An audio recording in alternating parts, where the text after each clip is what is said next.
So a 5% bump in salary with the additional responsibility. But I think it's good for us to be aware of what that is. Other comments from the board regarding the proposal for the CFO risk manager position, salary scale?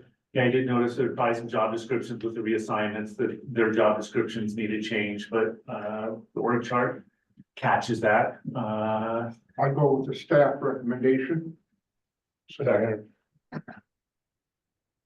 Okay, we have a motion by Cox and a second by Wilkins to approve the job class, or the new position classification, salary schedule, org chart. Any public comment regarding this?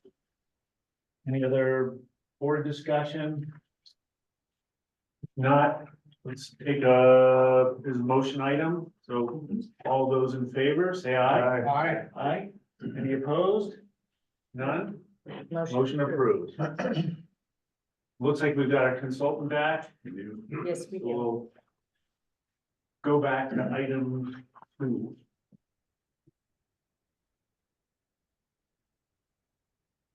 Jared, can you hear us? Yes, good morning again. Can you hear me as well? Good. Just trying to ask you, before you jumped into the additional summary charts that included cost of labor, cost of living, I wanted you to reiterate something that maybe you had shared with us several months ago about your guys' recommendation about, you know, the pros and cons of using cost of living and cost of labor versus unadjusted. Yeah, the cost of, we normally adjust for cost of labor. And the reason is that when we have to go outside of our client agency's immediate labor market, which really is defined in general by sort of the general geography. In your case, obviously, the Tahoe Basin, maybe a little bit further out, because we understand that people commute down the hill, and you know, some people are open to longer commutes and what have you. But when you're moving further out from that geographic location, you know, let's say into the Sacramento area, the Bay Area, even, excuse me, Southern California, potentially, for example, we do find that there are significant differences in cost of labor as well as cost of living. And so that's why we make those adjustments, because, you know, those other areas simply, you know, pay higher wages to account for the higher cost of living. The reason we do it is to sort of normalize the data to provide more of an apples to apples comparison in the salaries that we're reporting.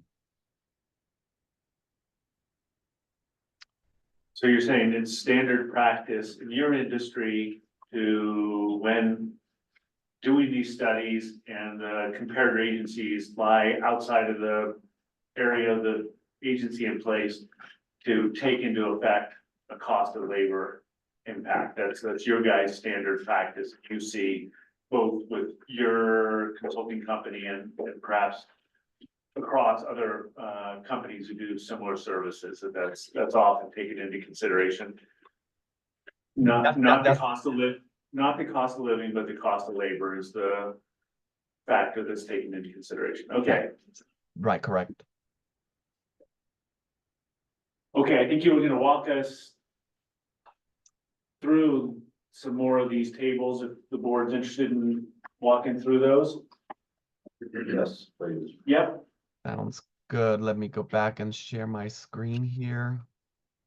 Let's see. Here we are. Okay.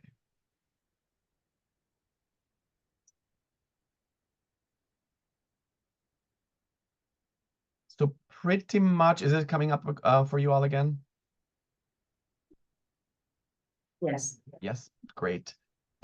So as I was just starting to say, that the structure of each of these results spreadsheets is the same that I walked you through earlier on the unadjusted. So essentially, when you know, I'll hop over back to the cost of labor adjustment sheet.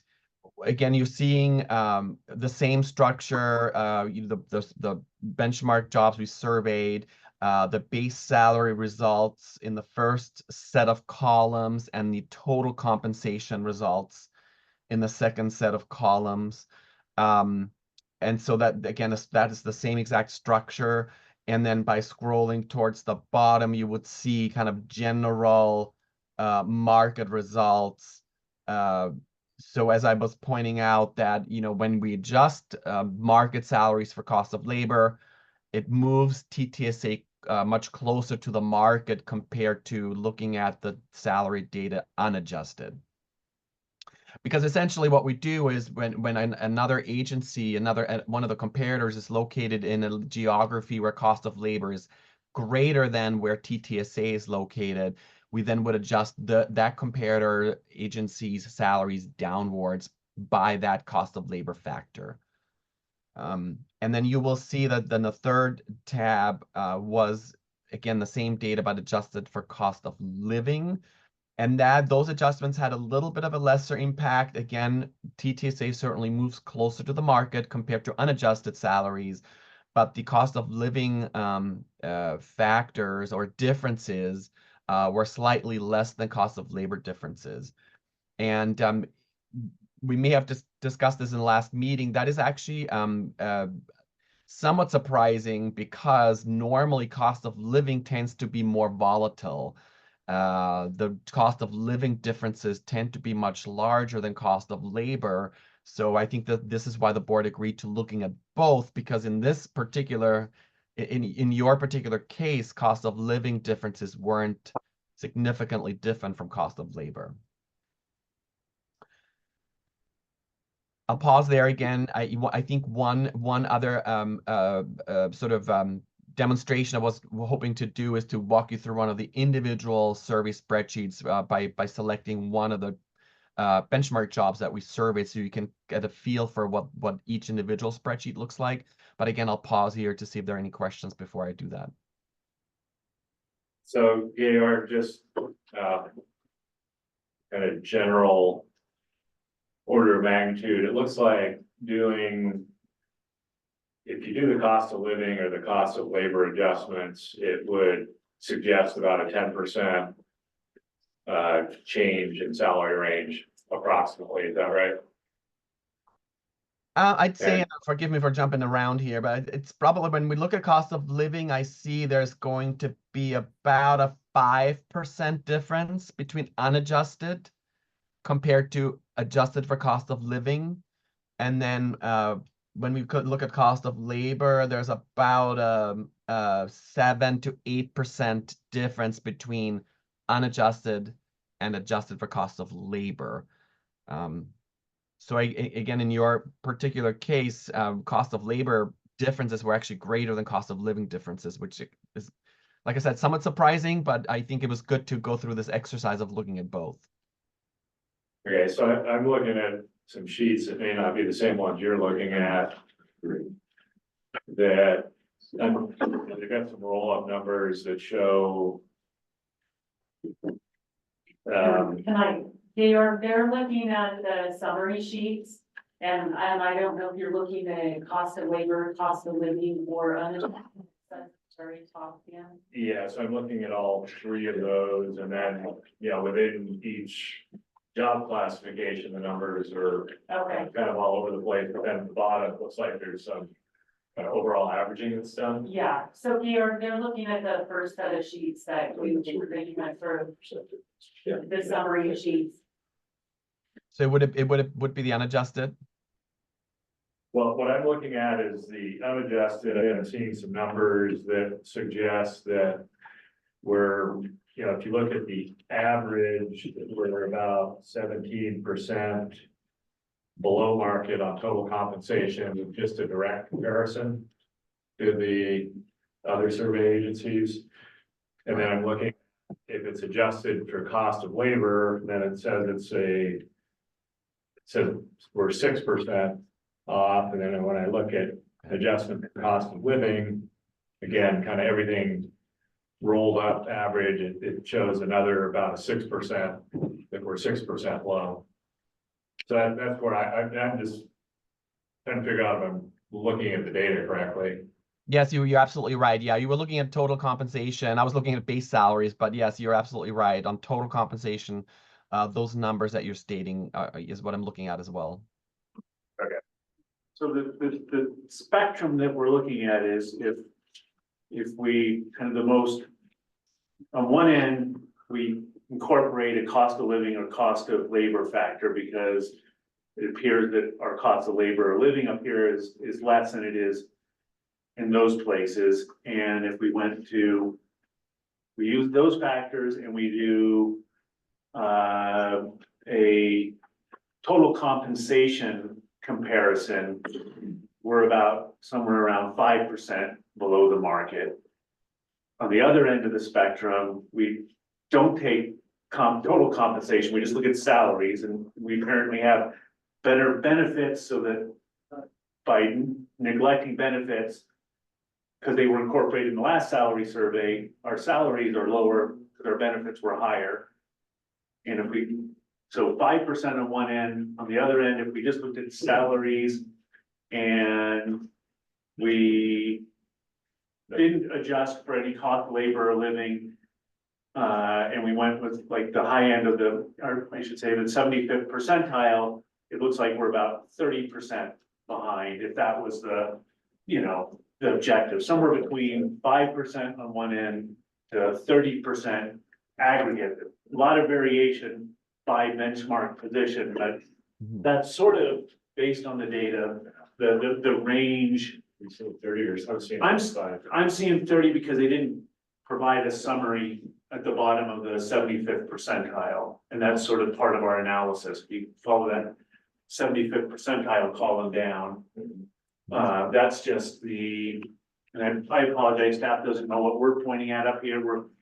But we're looking at the data. There was a summary of where we sit compared to everybody as the average, the median. We have averages of those, but we don't have the bottom average for the 75th. I'm just going from around 24, 25% to the 75th. It's going to be higher. So I'm assuming that that's probably going to be, again, the range that we appear to be compared to our market, depending on whether you want to do total compensation or just salaries, or whether you want to use cost of living factors or not, goes from a 5, roughly overall a 5 to around 30%.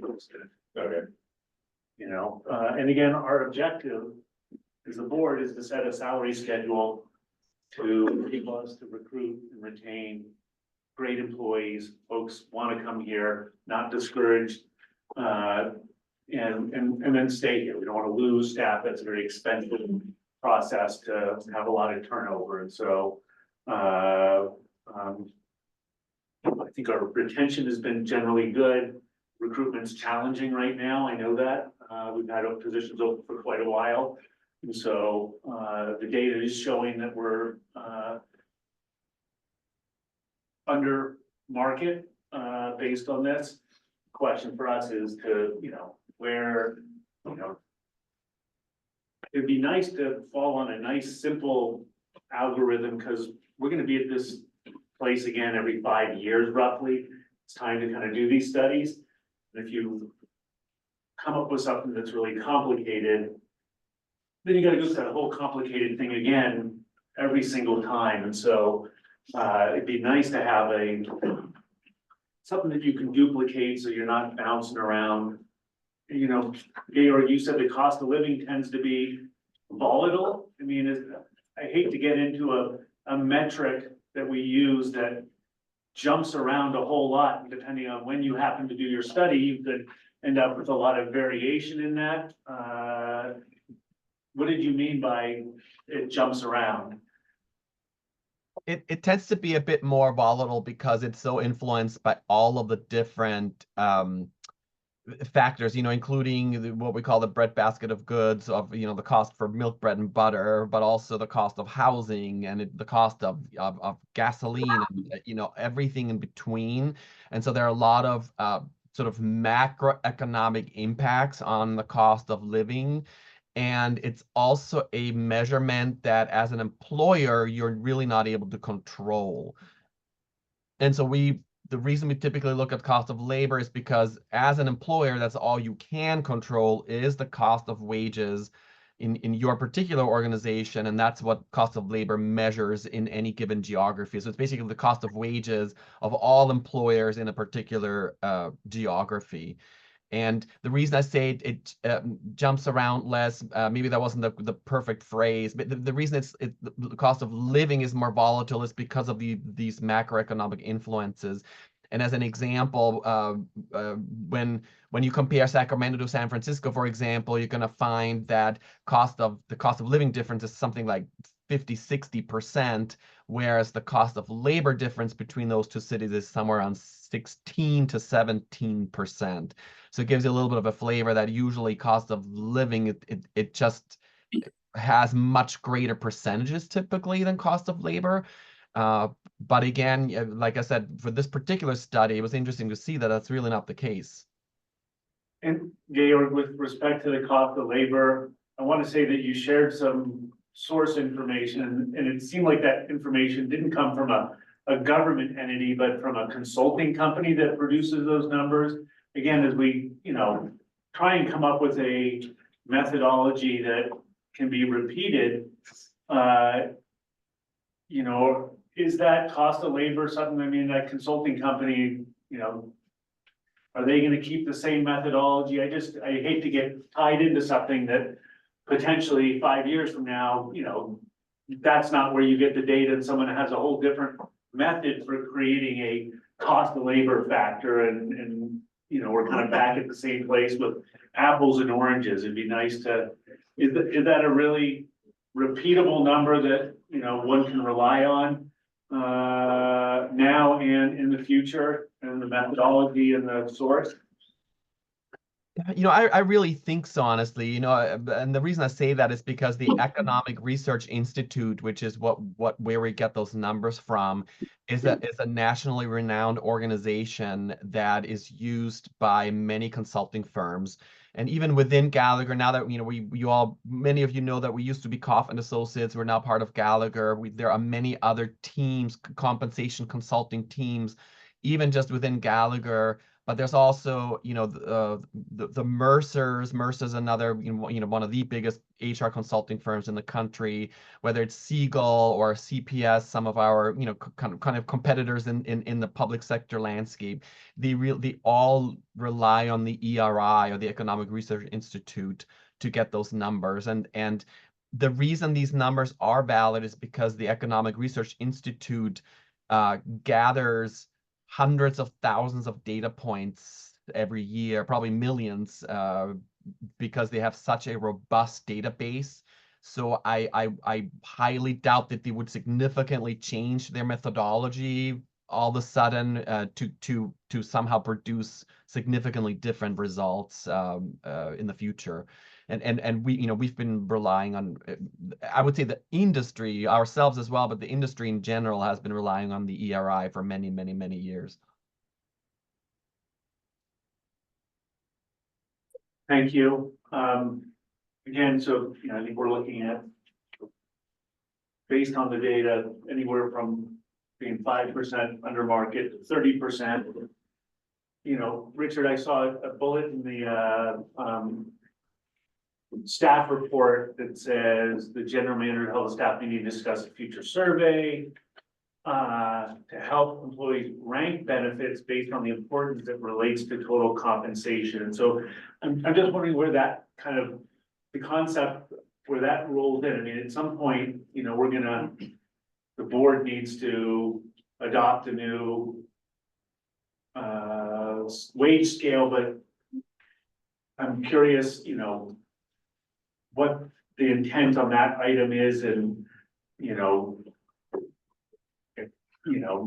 are you thinking that if we say, we pick a point based on total compensation, that then there's gonna be a discussion with staff to say, that's the total compensation, do we wanna reduce some of our benefits and raise therefore the salary side of that? Or how does that, what is the concept?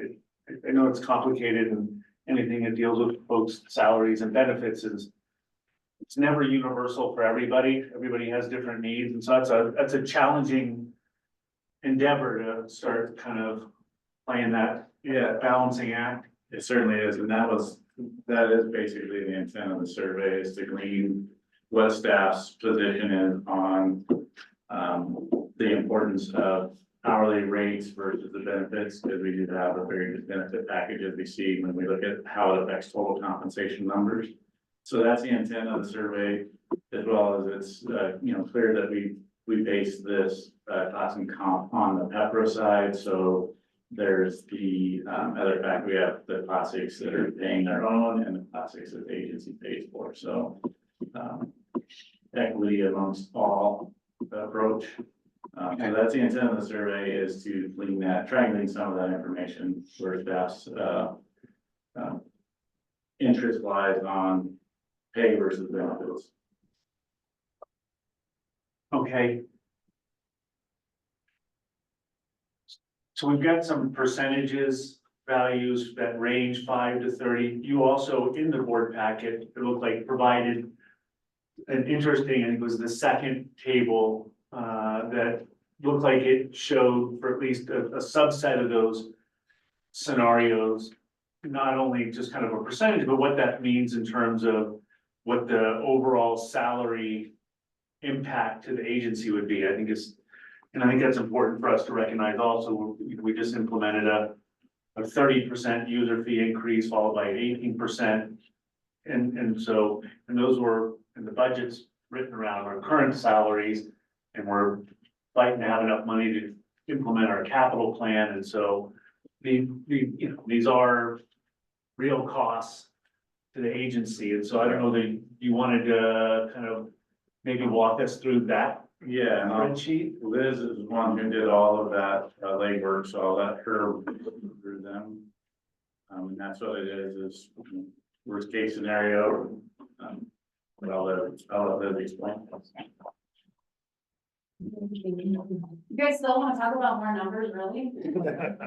I'm just kidding, of course, the numbers are the best. Yeah, really good your presentation. You got it. In the interest of time, do you want me to skip to the second slide that you were addressing, or do you want me to quickly go over the weighted average? I understand weighted average. These guys might want a quick explanation of what that is since it was in there. Sure.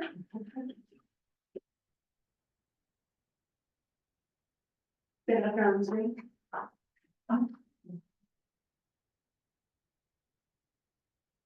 Maybe. Here. One more.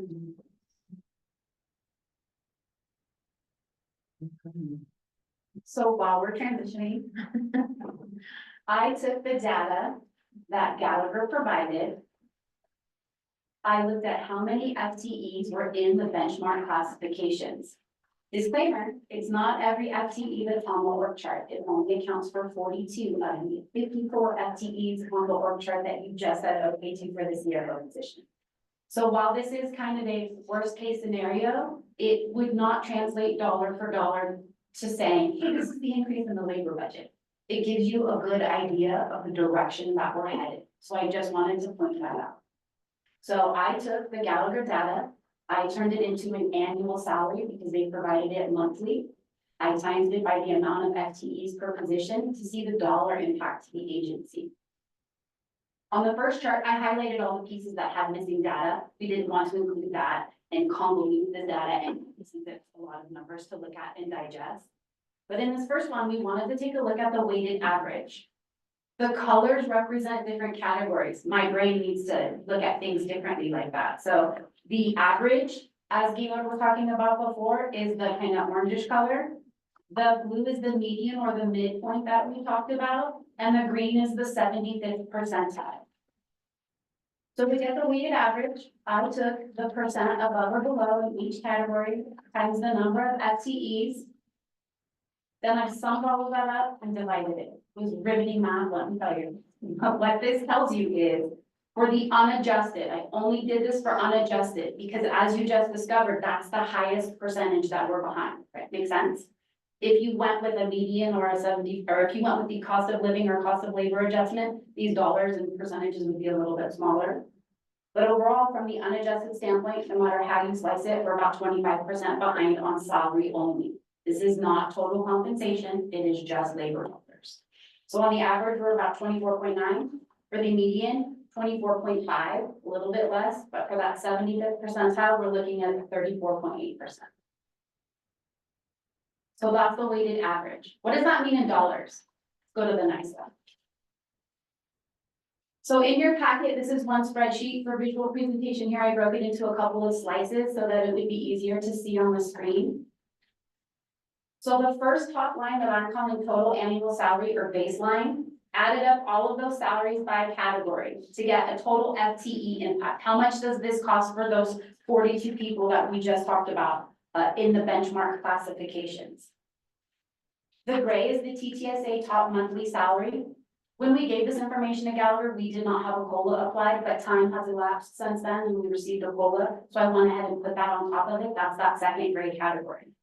So I'm telling you that $5.4-ish million is the sum of your big detail sheet. That was the last page in there. I won't make you look at the eye chart. I also tried to put letters across the bottom and then across the sheet here so that you could tick and tie those numbers and see where those sums came from. So if you start from the left and go to the right, and that's still top line annual baseline salary, there's your TTSA numbers. If the direction from the board was to go unadjusted average, we would go from $5.4 million to $6.4 million. That variance column is there to show you it's about $1 million difference. And again, this is based on 42 FTEs, not 56. Correct, 54, correct. 54. So while there are people missing, there are, I can tell you, it's 6 positions that have insufficient data, and 3 of those positions are new positions, so they don't have current head count, but there's potential to hire for them. And then there are 9 FTEs not included in these classifications. 1 has been reclassified and there was no current data. The other 8 are lower in classifications. I'll give you an example. There's an operator 2 and an operator 3 on here. We also have an operator 1 and an operator in training. So there's multiple factors that we could apply to get to that total, but I wanted to stick with the data that Gallagher gave us and not make those assumptions just yet. You're still looking at worst case scenario though, because this is unadjusted data. So back to the chart, if you went to the average, it's about $1 million difference. If the recommendation was to go with the median, you're a little less than going with the average. The 75th percentile, it's about $1.5 million, about $1.6 million, just on our current salaries. The lines below that try to give you a 5-year outlook of a COLA assumption. This first chart assumes a low COLA, it's only 2%.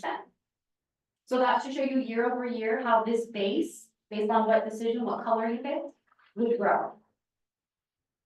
As you go down the page that's in your packet, or as we scroll to the next slide, the only thing that changes is the COLA assumption. That top baseline is exactly the same as you saw, but now the COLA assumption is 3.75. The 3.75 COLA assumption aligns with the average of the last 5 years. Then, because it would be a good sensitivity analysis, we didn't throw a high one in there. If you go to the last one, it's a 6% COLA. On your paper in the board chart, I think it started with high and then went low. We went low and went high. There's one last measurement on here, and it is highlighted in a green square, and it says 50% of the 75th percentile. If the 75th percentile is where you wanted to head, the 50% is halfway there. It doesn't get you all the way there if you wanted to look at taking steps to get there. The 75% of the 75th percentile, which is a mouthful to say, I will agree, is 3/4 of the way to get to the 75th percentile. Any way you slice it, it's $1 million impact. It's at least $1 million. Looking at all of the unadjusted data. With a high of about 1.6.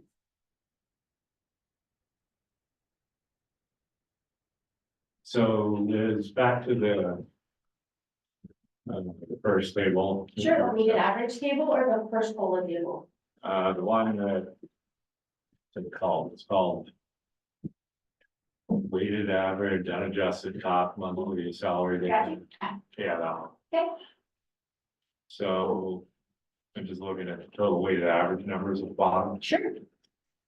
So using average of comparators versus median of comparators, it's similar. Correct. using 75th percentile, there's basically a 10% differential, right? Between Yes. 75th percentile and 50th percentile. Yes. Okay.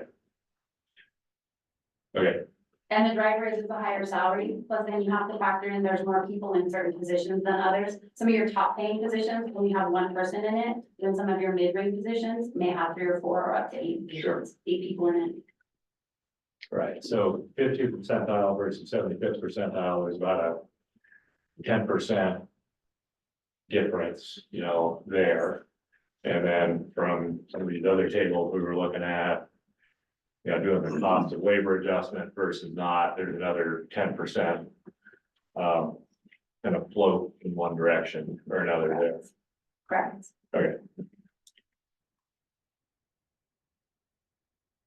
And I think what you all are hoping for today is for us to provide direction on, do we want to go with average? Do we want to go with 75th percentile?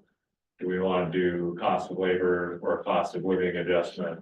We want to do Or unadjusted not. salary or total compensation. Yeah, there's Yeah, a bunch total of compensation. different check boxes you need. Right. But, Those are the three main things. Those are the check boxes that we would like to have today, because that's the next step that Gallagher needs to then start putting together. Okay.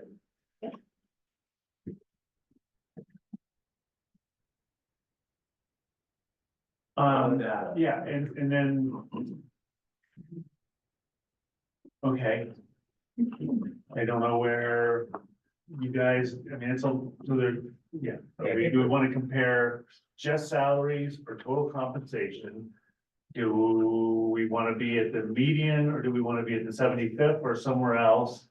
And third one was, do we want to account for a cost of labor or cost of living or not? Right. Those are the Question. those are really the questions before us. And then I guess what I'd be curious from the other board members is when do you want your public comment? How deep do you want to get into the conversation now versus hearing public comment and then getting into it? Yeah, I think it probably makes sense to not vest ourselves with anything but hear from staff if staff wants to participate in this conversation. But I think it's good. I think we've crystallized it and depending on which of those parameters, it's again, anywhere appears to be from a 5% to a 35% adjustment in salary, but then there's salary related costs that also go up. So the overall budget impact is probably a little bit more than that. They have overtime to factor in, you have, leaves payouts that would be factored in. The overall labor budget right now is about $6.8 million. So while smaller than some of the things we talked about, how those other factors into it, and again, there's still 9 positions we have to account for it. So once a direction is provided and a new salary schedule is done, we can get down to the exact budget impact. It's a little more challenging to chase it right now. Are you Dave, Dale, and more discussion? I think we kind of, I'm starting to crystallize sort of the range and the decision points that are before us here. Yeah. Anything else, clarification on that? Or are you open to opening it up to public comment at this point? I know where I'm at with this. And it's very simple, you know, I look at these figures, Blake, and I don't know how the rest of you feel, but I get a headache. I get a headache. My main concern as a director here is to make sure that we take care of our most important asset in this organization is our employees. If we can't hire, maintain, recruit, and we can't have a happy work environment with our employees, we're making a mistake. I don't care how many numbers you put in front of me, it's all about our employees. Whether or not they are gonna be satisfied with what they're making when they show up at our door. in my world, I don't know how many of you people, how much it costs you just to show up at our door. $100 a week, $200 a month. I mean, 100 miles a day, 50 miles, most everybody's commuting, 50 miles each way. That's a significant amount of money right off the top. And for us to be able to compete with all the other organizations that we've studied, that Dale has sat back and compiled all this information.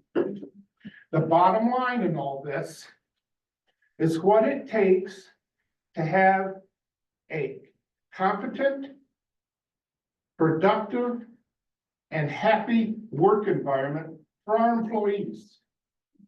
And whatever it takes to do that, that's what I'm gonna sign up for. Because if we can't maintain that level of compensation for our employees, we're not doing our job. Simple. All these numbers and everything, like I say, make me dizzy. Blake, it's your wheelhouse. It's not mine. My wheelhouse is what it takes these people to show up to the job every day and be happy about coming through that gate.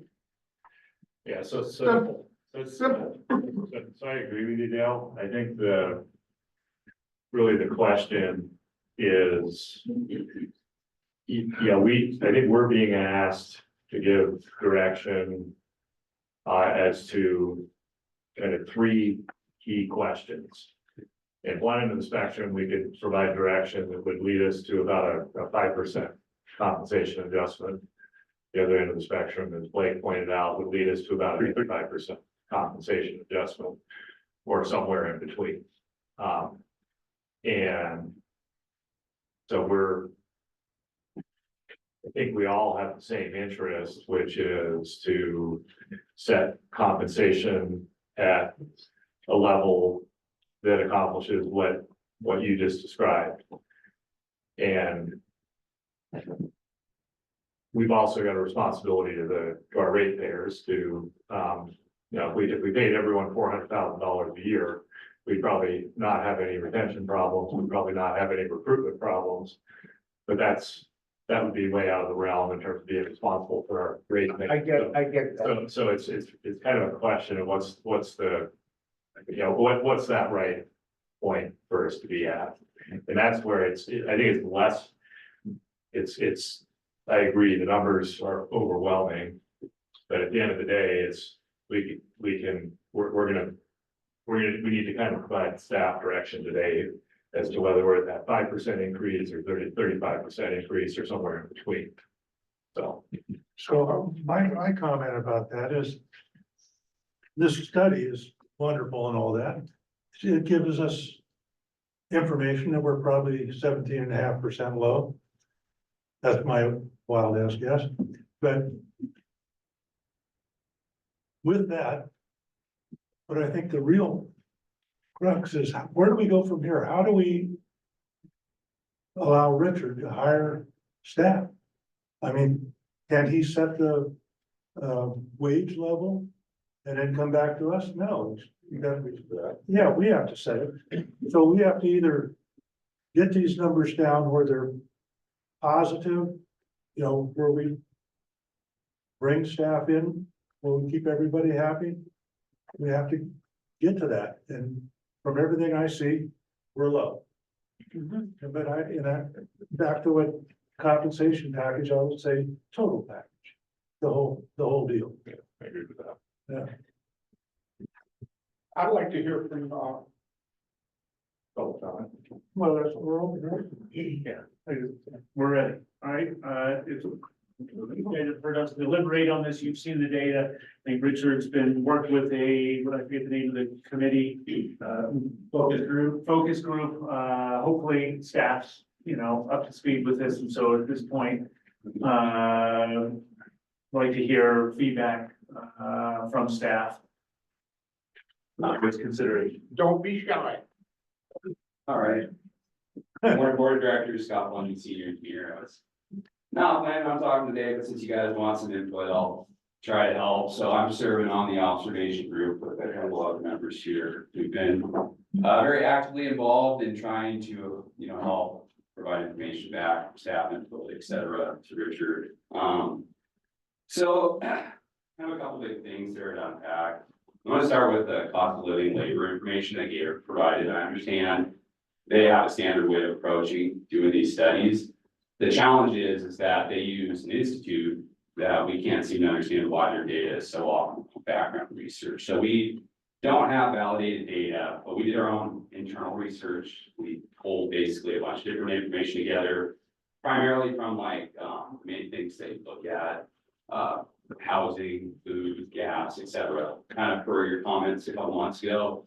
And we found that Truckee was the fifth most expensive market for cost of living.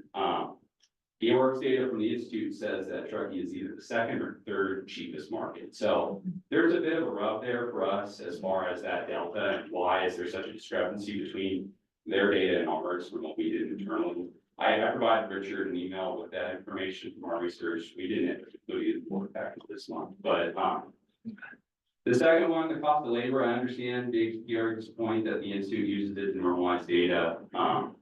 Effectively, the challenge with it is we called the Institute to try to understand it because after the May board meeting, I didn't understand how that number was developed. I would employ the board that if you're gonna set our salary schedules off an Institute's data, understand where that number's coming from. So otherwise, it seems a little, I don't know, it's difficult, right? Because you gotta go off what your consultant's recommending you, but at the same time, if we don't understand that staff and we can't seem to get an explanation from the consultant or the institute on where that number comes from and how it's developed, it just seems a little questionable. So that was another point I got asked to me. Apologies, I'm nervous about talking about salaries and benefits, and I can understand your guys' apprehension as well, sitting in front of us doing it. What else? So I want to make sure I do a couple other things here. So we did our own study and effectively we found, like I said, that we were fifth in our market position. Looking at the data, I understand that the percentage scale sliding is kind of a wide range between Gaylord with the cost of labor, cost of living adjustment factor, your market position you choose relative to going with unadjusted data. Thinking ahead and moving forward in the future when we have to do this again, I think, you asked a great question, Blake, are we confident that those approaches for how they develop that cost of labor number are gonna make sense and match? And I think talking internally with staff, the only thing we're really gonna get behind is picking market position with unadjusted data. That's just the feedback I'm getting from staff. We understand that and, you guys talked a little bit about, basically why you think our percentages for unadjusted data came in higher this time around than last time 4 years ago. One of the things you guys haven't talked about, and I've mentioned it to Richard and Vicky, and I know we've asked the consultant for the calculations, but every year we do a cost of living adjustment factor applied at that fiscal year, and then that sets the salaries for the next year.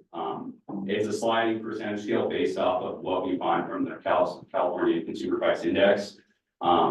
Other agencies do that differently, and I've asked for that information on how they apply that cost of living adjustment. I think partially why we're falling behind after 4 or 5 years might have something to do with that compounded.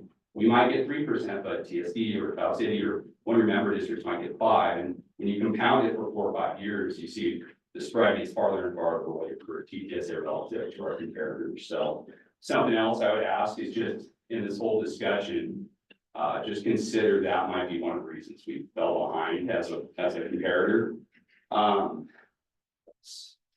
Sorry, I got just a lot trying to get out here.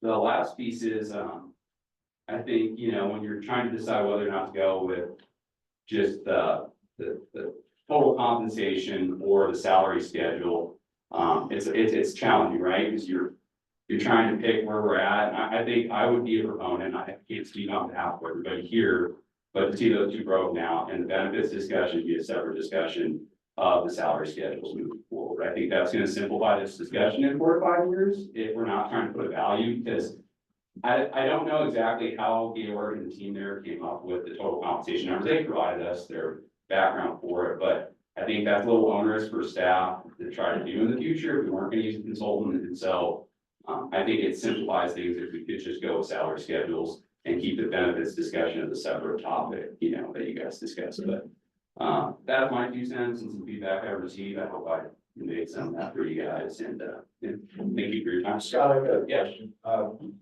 Going back to the very beginning, you said that cost of living based on the study that you created internally is in the top 5, Yes, and what the consultant said was in the lower. yeah, so if you guys recall, back in May, they provided us a table that showed their cost of labor and cost of living, and it's surprisingly not in this meeting, and I think it probably should be. To remind you guys of what their proposed adjustment factors are to get all those different values of schedule items. So next month, maybe I would throw out there the consideration to see what those adjustment factors are and where they show trucks relative to the rest. But like, I'll give you an example. In Fairfield Sassoon, I've toured that facility. I've seen it. They compensate their staff very well, but when we looked at housing, food, gas, the whole spectrum, trucking is significantly more expensive than Fairfield. But yeah, for some reason on their cost of living, they came out with Fairfield higher than trucking. That's like just one example of where you're like, why are we behind these others for cost of living? And I understand Georg and his team have to defer to the ERI to get their data. I get it. They have a bunch of different things to pull from, but it just seemed inconsistent with what day-to-day people like staff here would do if they were, you know, oh, I'm considering moving to this market and taking this job, but how expensive is it to live there? So we assumed like a 3-bedroom house for rent in the market that we're looking at. We actually looked at gas stations on Gas Buddy, and like we looked at like real data at the time in June. We were looking at this going, what does it cost to live there versus what are we paying up here in Truckee effectively? And so I think I can provide you my order that we came up with, or I can send an email to Richard. And give him that. Yeah, if you could send it to Richard, I think that would be good. Okay. You look at this and it's really complicated, and they go back to something Blake said 15, 20 minutes ago. This moving forward, we need to come up with an algorithm or some type of criteria that we can, I don't want to say plug and play, but basically that as we go forward. And hearing how you came up within the top 5,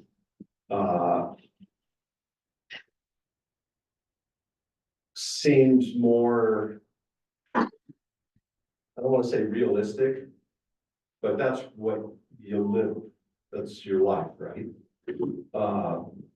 And Susan and the other place, I'm not sure how you do that because you have to factor in how maybe people live in Sacramento. All that stuff, it just starts getting nebulous to me. Yeah, we had to assume certain things. So we assumed you were paying for rent in the Truckee market and not commuting. Okay. That was one assumption for the rental prices. So we weren't factoring the Reno market. That was a separate comparable that Gallagher gave us with the CPI for Reno just to show it. And Reno was the cheapest market out of all 12. Yes. The 13th, and that was understood that was going to be the case, right? So we looked at each market individually, assuming the same standard assumptions in that market zip code for rentals. And, you know, depending on the market, the Bay Area has a ton of rentals that are 3 bedrooms that might be apartments and condos that bring the costs down. And so we assumed that it was an apartment or a condo in the Bay you would settle for versus in Truckee. We don't have a lot of residential units that are condos and apartments and 3 bedroom. Instead, they're homes, single family homes primarily. So that's unfortunately what flip flops, you know, a lot of these things where I don't know how they do it. With the organ them as far as when they pull that institute data, but we try to make general assumptions of like, if you're gonna work in this market and live in this market, what would that cost be to do apples to apples on our internal evaluation? And we have a full spreadsheet or table showing each market's valuation. Let's not talk about spreadsheet. Yeah, fair.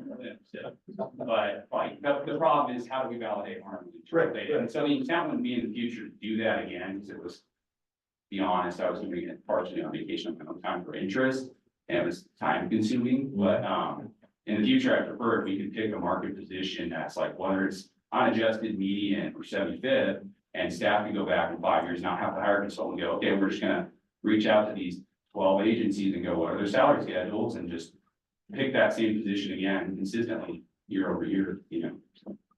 But that's my opinion. Thank you. Thanks, Scott. Any other staff members? Jeff Everett, Scott pretty much hit on everything that we were talking about. I'm also part of the focus group doing. Two aspects I'd like to bring up is two of our survey agencies I've looked at before. Delta Dow will be one. I was there 10 years. I still have a house in Oakley. Reno's not a whole lot cheaper than Oakley to live. We're also assuming every year, I've heard a lot of like, well, people are gonna commute in and live in a cheaper place. We're also assuming every one of our survey agencies, that people commute in to live in a cheaper place. So we've got to keep that in mind as well. One aspect that he didn't bring up that I'd like to is when we talk about our benefits package. And you look at there's a spreadsheet there again, you see that one, but show the cost. We're about in the middle of all of our survey agencies and what our benefits package cost is. One of the things we really try to find out is most of our survey agencies cap Kaiser Family Med about $2,700 a month. We don't have that available.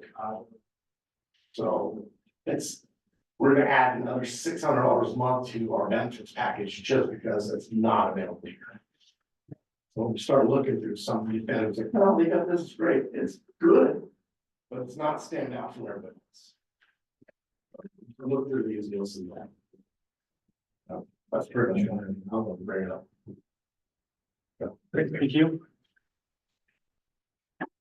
May I quickly interject? I unfortunately do have a hard stop at 11 a.m.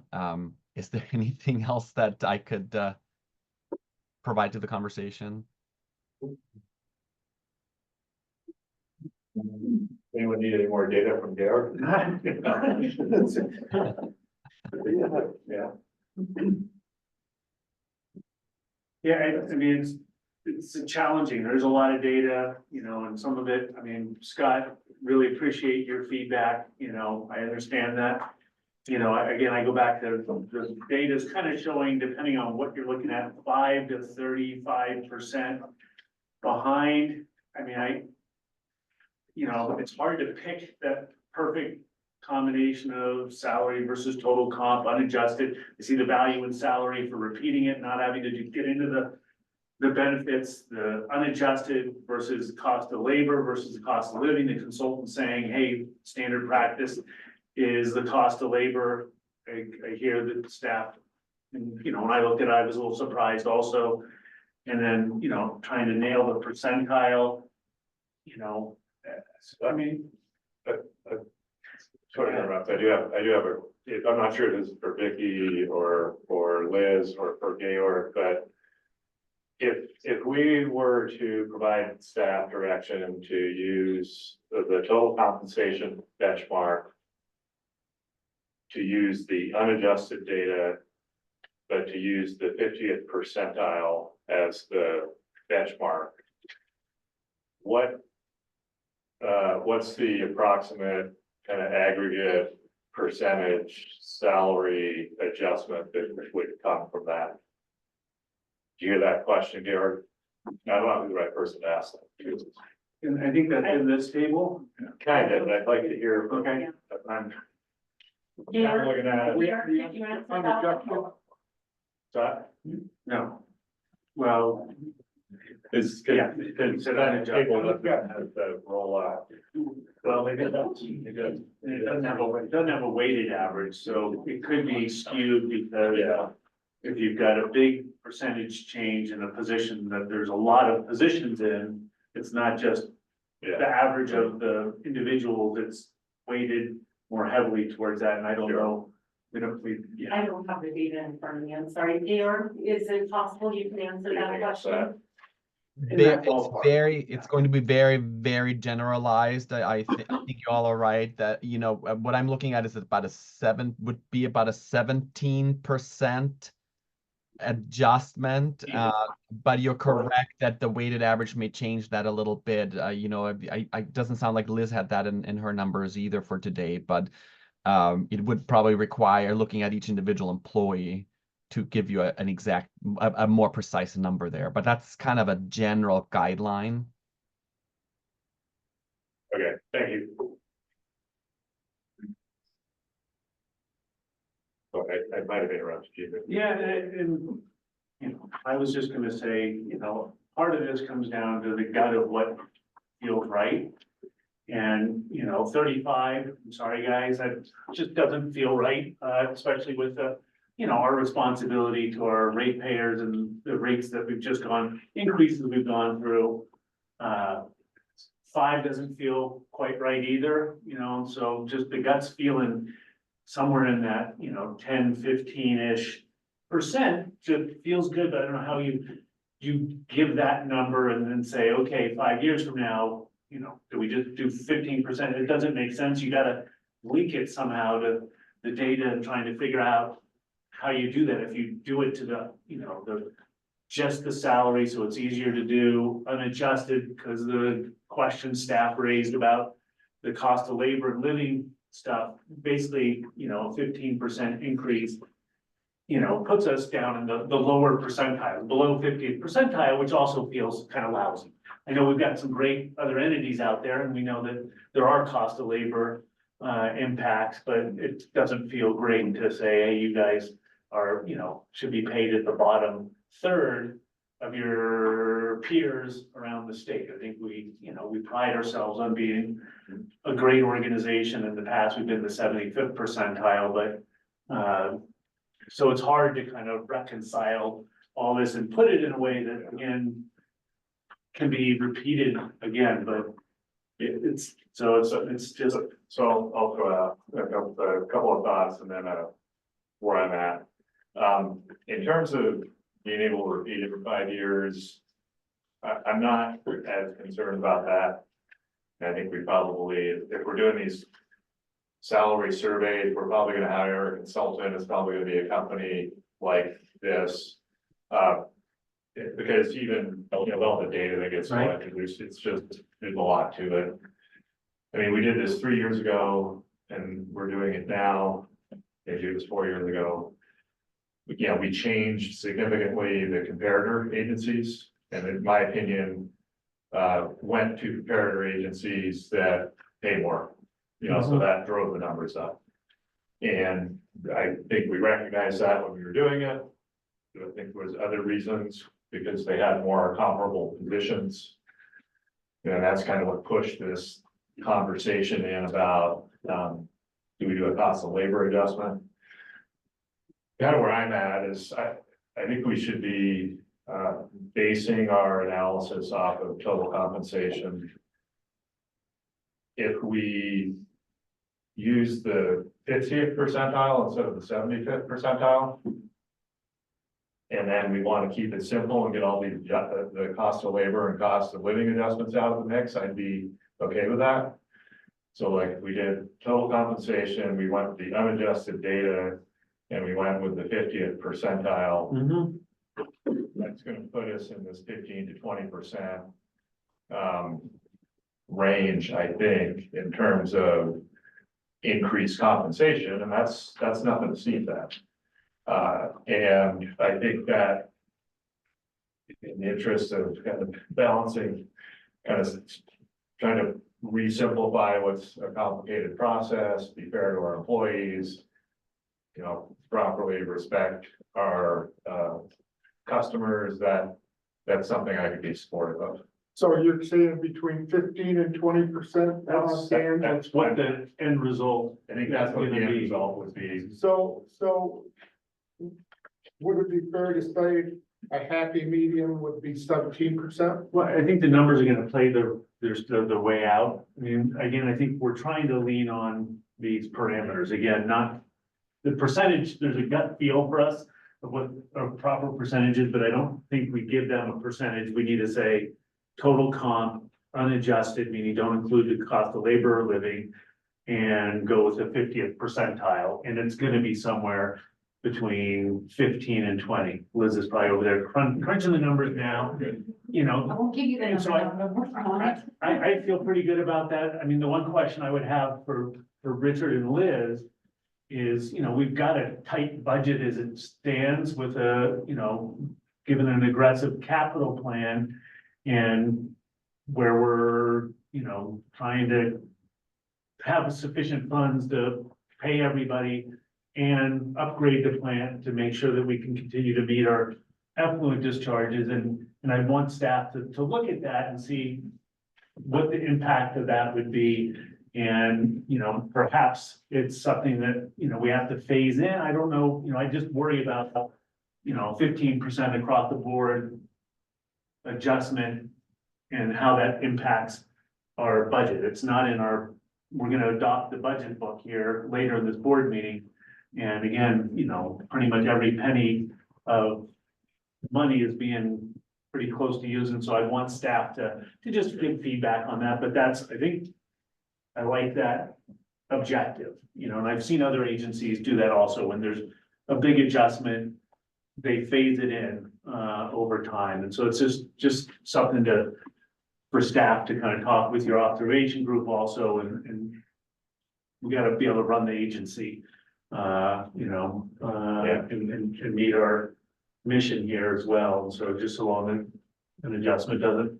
So now, like, what we're saying is, let's just say at 15%. Every year, we're gonna be facing this increase. Are we gonna graduate this increase over time, or are we gonna be faced with this again No, 3 or 4 years from now?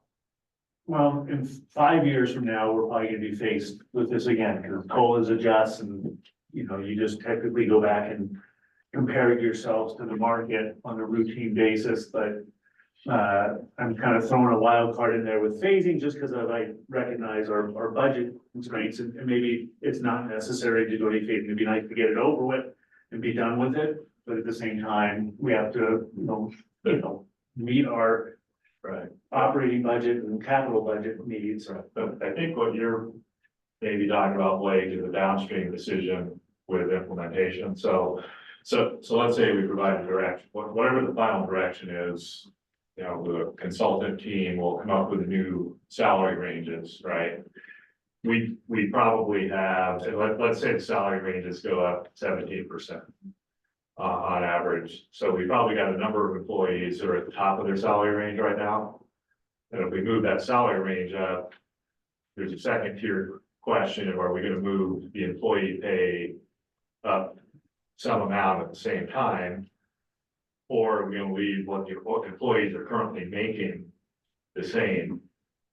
That would give them additional upside potential, so now they can, over the course of 3 or 4 years, kind of get back to that top of range. I think what you're asking. No, I wasn't thinking that. I was just saying if we come up with 17% is where we want to be, but we can't do that this year because we need those monies to do other things. If we make an agreement that, we do this incrementally, whatever, half of that this year with an additional half of that. So taking the next year as we go out and get some debt financing to make sure that we can balance the budget, if that's an issue. Sorry, Georg needs to check out. I think we're good with all that you've provided, Georg. Thank you. I'm sure Richard and Vicky will be in touch. Yeah, definitely. Thank you. Thank you so much, everybody. Take care. Bye-bye. So what you're saying, Blake, yeah, I think we need to figure out what those salary ranges should be. And set up. And then if we wanna, this whole issue of phasing and how quickly does it impact our books?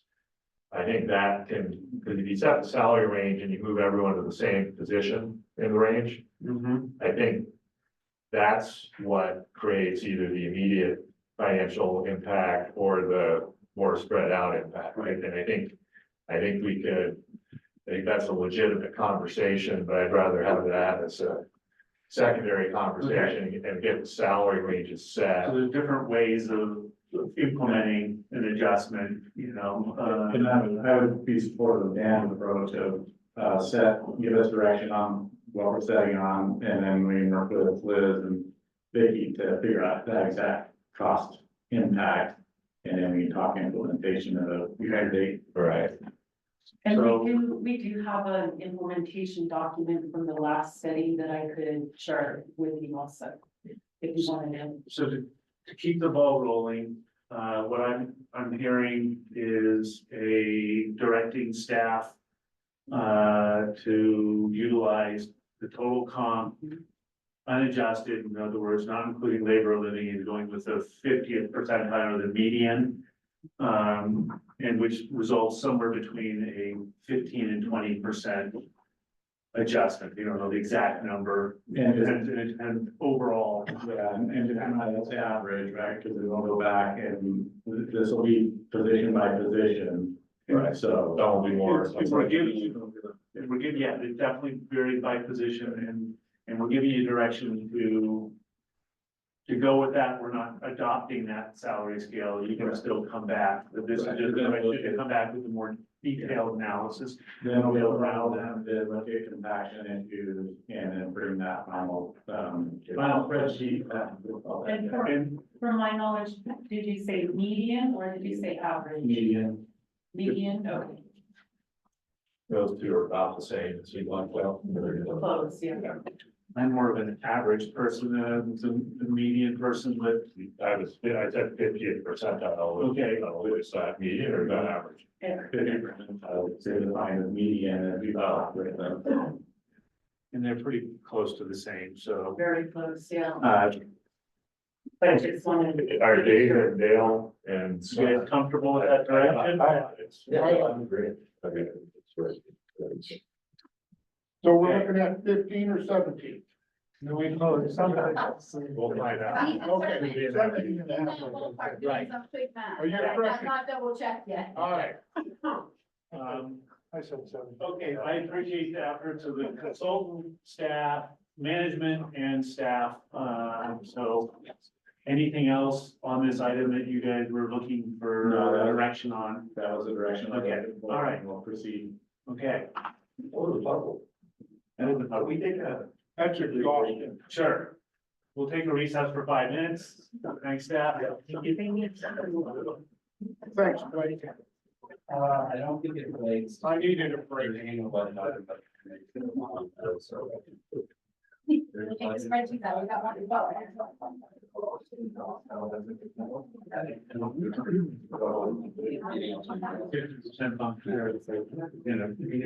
Discussion review. I'm gonna open up the board meeting again and go to item 4, discussion and review of CalPERS medical benefits. Vicky. Good morning again. So, just a very quick update, on our medical benefits, generally on a regular basis. Right after CalPERS announces their rate increases or any changes, we usually have a benefit discussion, so. I created a memo for you guys that I will usually provide to you. It's in a little bit different format this year than usual. But nonetheless, provide the anticipated cost for the upcoming year of benefits. CalPERS did introduce their new rate increases, and they also introduced a significant change that they'll be making this year. I believe their rate increases were between 9 to 12%, something like that, with the retiree rates having a very significant increase in the 30s. So, I've only provided you information, generally speaking, for active employees. But the big change for CalPERS this year is that they will be moving from an administrator of Anthem Blue Cross to Blue Shield of California.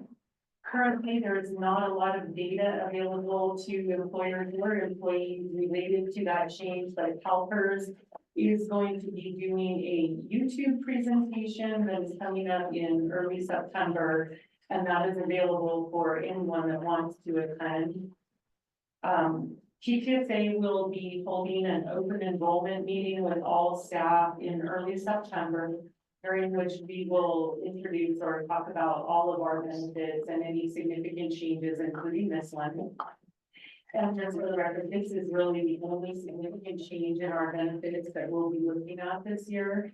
And from what I understand from our benefits broker, who is not associated with CalPERS, she did say that the Blue Shield of California is a very big network and that we shouldn't expect huge changes, but there is, of course, always the possibility that some people with their exact doctors may have changes.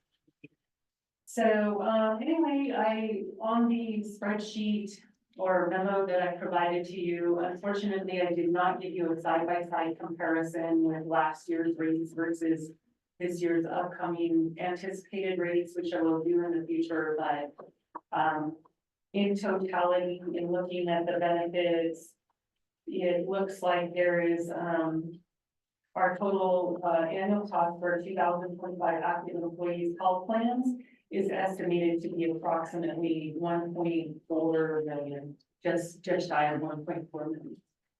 So, any questions on any of that? That's weird to ask it, but there's the whole platinum versus gold, issue we talked about in the past, and how does this affect that or not? How there's the change in the benefits administrator or? Yeah, I mean, it's just, we still gonna have this whole platinum, some people on platinum, some people on gold. Yeah. Yeah, that's going to continue. We do still anticipate, in the Truckee area, CalPERS only offers 2 plans to employers, and that will be the PERS Platinum and the PERS Gold plans. And we do offer both to our employees. As you all know, we will pay for the cost of the highest level plan, which is the Platinum plan. But in order to try to get some employees to go onto the Gold plan, we offer additional funds into the HRA account. Right. So we will still offer that this year. And, for 2025, and we will offer it in the same dollar amounts that we have historically.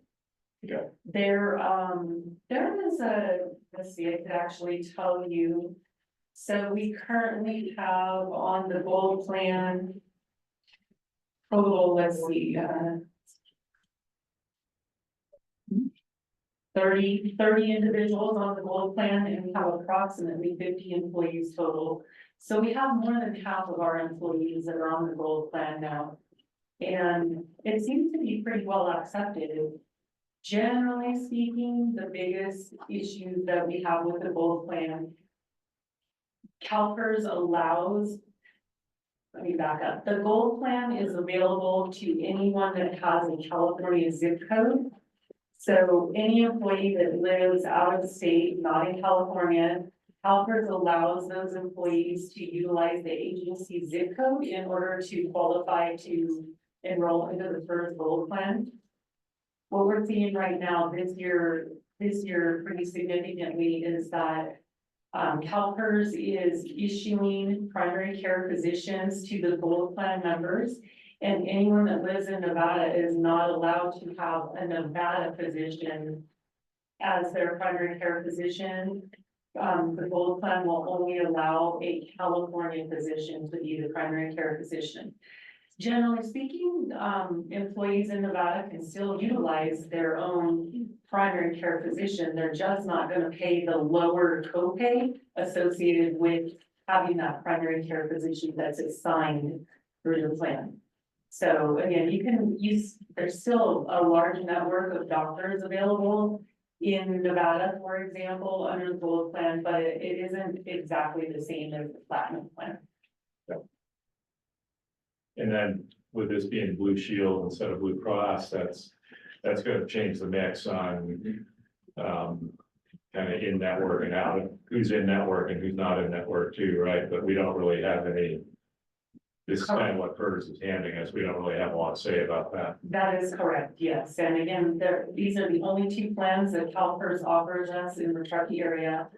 So, yeah, we're not anticipating huge changes between the networks, but again, it's an unknown to a lot of us, and we can't really test it until we have more information available to us, which we just don't have through CalPERS at this time.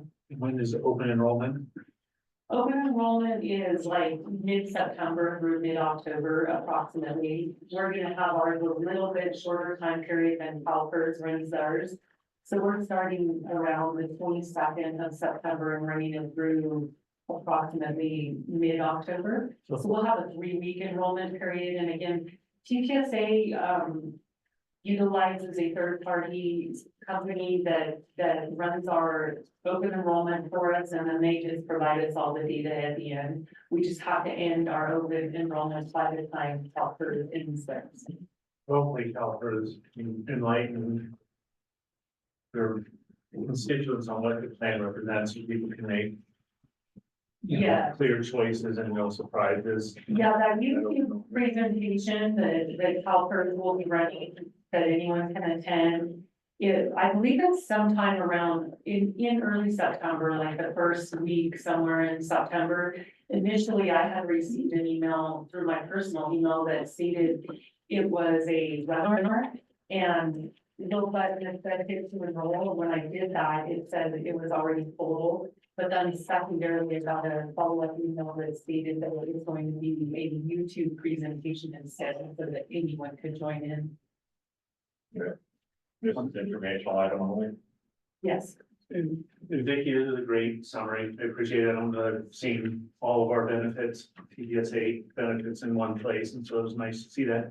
I did have just a clarification question on the HRA Okay. system, because maybe we just do it differently at our agency, but if our agency is an actual reimbursement for incurred costs, up to these annual maximums, but you guys, it's actually is it dealt with differently here where it's actually a rolling amount that's provided to the employees every year that if they don't use it, that amount rolls over?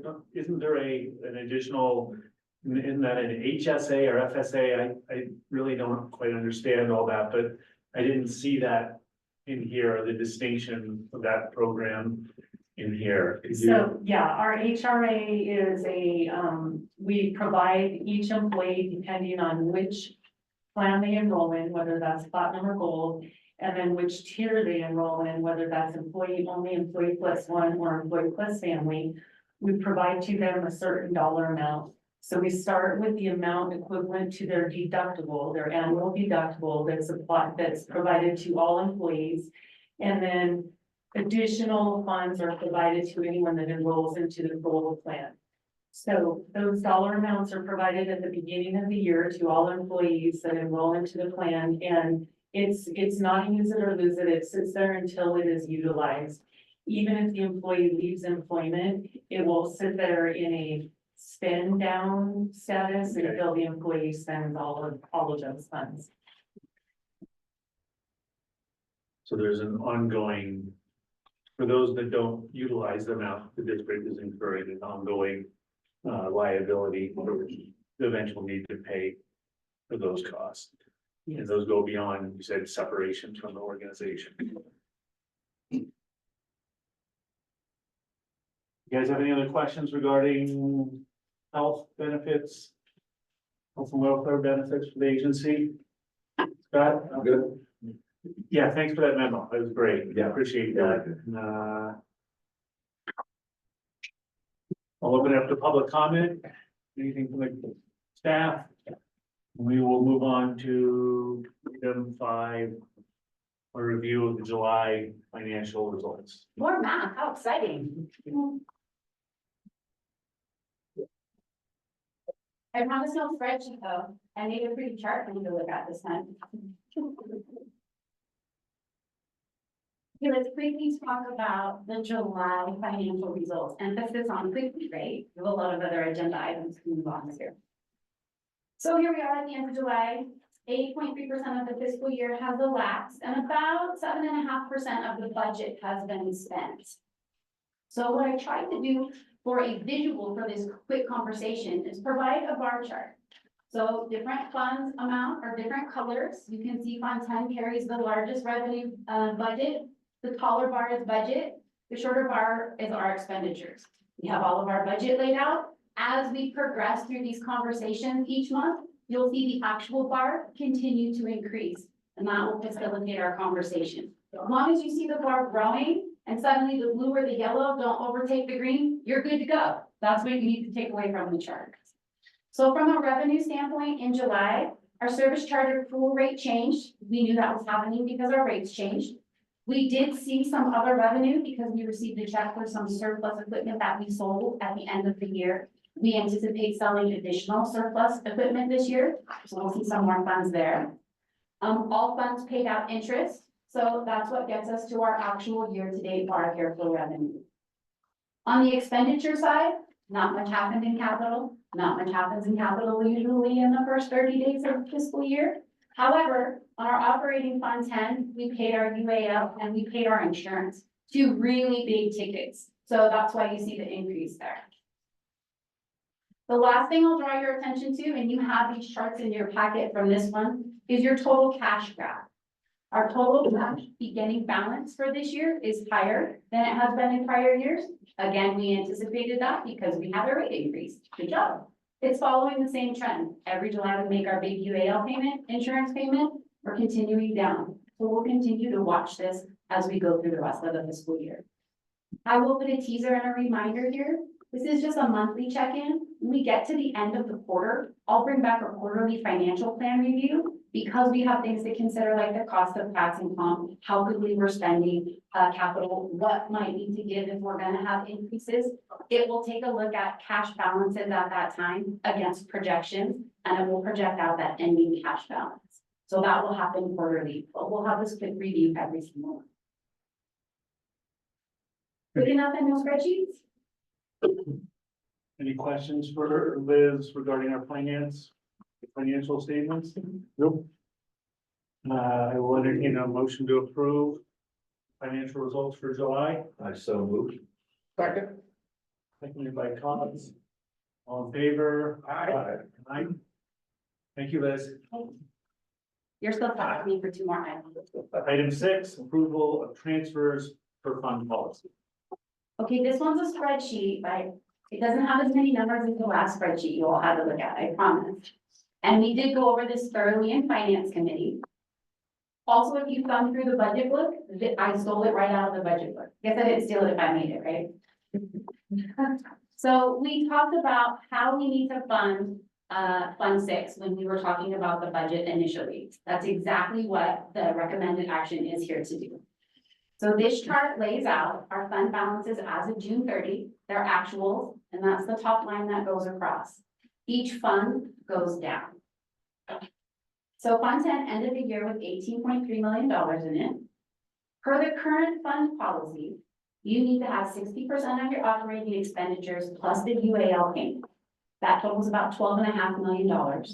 So that leaves us about $5.8 million that per the fund policy, we can take out of Fund 10 and deposit into Fund 6 to fund that first part of those capital projects.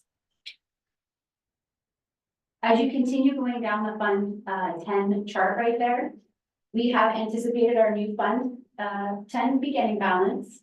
We have our revenues added, our expenditures subtracted, the required UAL payments subtracted. So right now, we're projecting an ending fund balance of about $18.5 million. In about the third quarter, you'll hear me come back for our quarterly review, and hopefully this math will still be good and make another recommendation of transferring $5.8 million. That's just a preview for what's happening. The watch out though, is that would end us in Fund 10 about $12.7 million. And if you remember back to the early on cash graphs that I showed you, it's not going to meet our target balance. So we have to watch that very closely. And that's why we're going to bring back quarterly projections to keep an eye on that. Moving to the next column, wastewater Fund 2, everything's good. We're going to borrow some reserves from there so that we can pay our debt payment and continue our capital. We'll end the year projected well above our target, so we're fine for that. Fund 6 is where we need money. So in the Fund 6 column, we ended the year at about $876,000. Per the budget conversation, we're taking a little different approach. We weren't able to meet the fund policy target of the 50% of the 5-year CIP, but we're gonna aim for funding the entire year of the $12.9 million. We're about $12 million short. This chart takes the $5.8 million in Fund 10.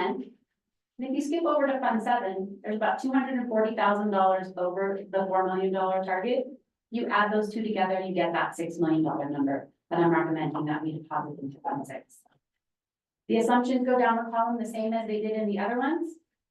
We'll begin the year balance at 6.9. We anticipate getting about $200,000 in fund interest. We need to spend 12.9. So in the third quarter, we'll run out of money if we don't come back and have a fund balance conversation. Again, it talks about the importance of looking at our projections quarterly. How fast are we spending? Have we received any additional revenue? How can we get at that number? We would end the year at a zero balance, which is not necessarily a great thing, but as this is happening, we're also working through the finance committee to look at some modeling to say, is it time to issue debt? Are we spending this quickly? We're gonna get steady information back that may change some of our capital spending assumptions. In addition, we're doing a reserve fund policy study to help the agency understand what the appropriate cash balance in total is, as well as what should our target balances be. I'm not saying we're gonna recommend a change, but we're going to have some analyticals to look at what is right for the risk mitigation that we need to have. So at the end of the day, all of those words are said to ask if you would agree to transferring money out of Fund 10 into Fund 6 and transferring money out of Fund 7 into Fund 6 to begin funding the first part of the year expenditures. Finance committee? Yeah, we looked at this is, you know, this makes perfect sense, particularly the request right now. Again, I appreciate all the work Liz has done and looking down the future is where, you know, why I raised the question about, substantial salary increase is gonna change some of these numbers and things start getting a little squirrely in terms of if we meet our, you know, can we meet our obligations for the other funds? Yeah, I move. There's a motion on this to transfer, to use $6 million out of total as recommended in the staff report from into the Fund 6. Do we need a second? Second. Yeah, I would like a second on that, please. I think Scott just. Right over. Yeah. Or Dan did. Yeah. All right, any other questions, comments? Not, Just thank you very much, Liz. This is what we look for. It's very, very good. all in favor? Aye. Aye. Opposed, none, motion carries. All right, I think we have you again for item 7. Yes, this one will be quick unless you have a Budget lot book. of questions. So in May, we came and presented the budget. You approved it. Might have been June, was June, seems like so long ago. At that time, it was charts and data and information and math. It was not all the words and the pictures that go in the budget book. Here is your complete budget book delivered. The numbers have not changed. The action before you is to receive the book. We're not making any budget changes right now. You will note comparing the budget from the budget book by fall from this year to last year, there's some additions. We added a GM message, we added an org chart. We're trying to align things so that we can apply for the GFOA budget award. And this is a step towards that. Next year, this is what you'll be presented in a draft form as you see it when the budget is presented. The idea with that is you'll be presented with those projections that were requested last time, and then we'll publish a final copy once the books are closed. One of the GFOA requirements is actuals. These are our actuals as of 6/30. There may be a few more expenditures that won't be included in this budget book. That's why we're going for the award. Questions, comments on the budget law? Thank you. No, I think it's great. It'll be posted on the website, Yes. so we need to refer to the budget. It's there. Doesn't look like there's actual action. We just need to, motion to receive it. Okay. I move that we receive and file the budget book. So move second, I'll second. seconded from Smelter. Discussion, hearing none, all in favor? Aye. Aye, Motion approved. motion approved.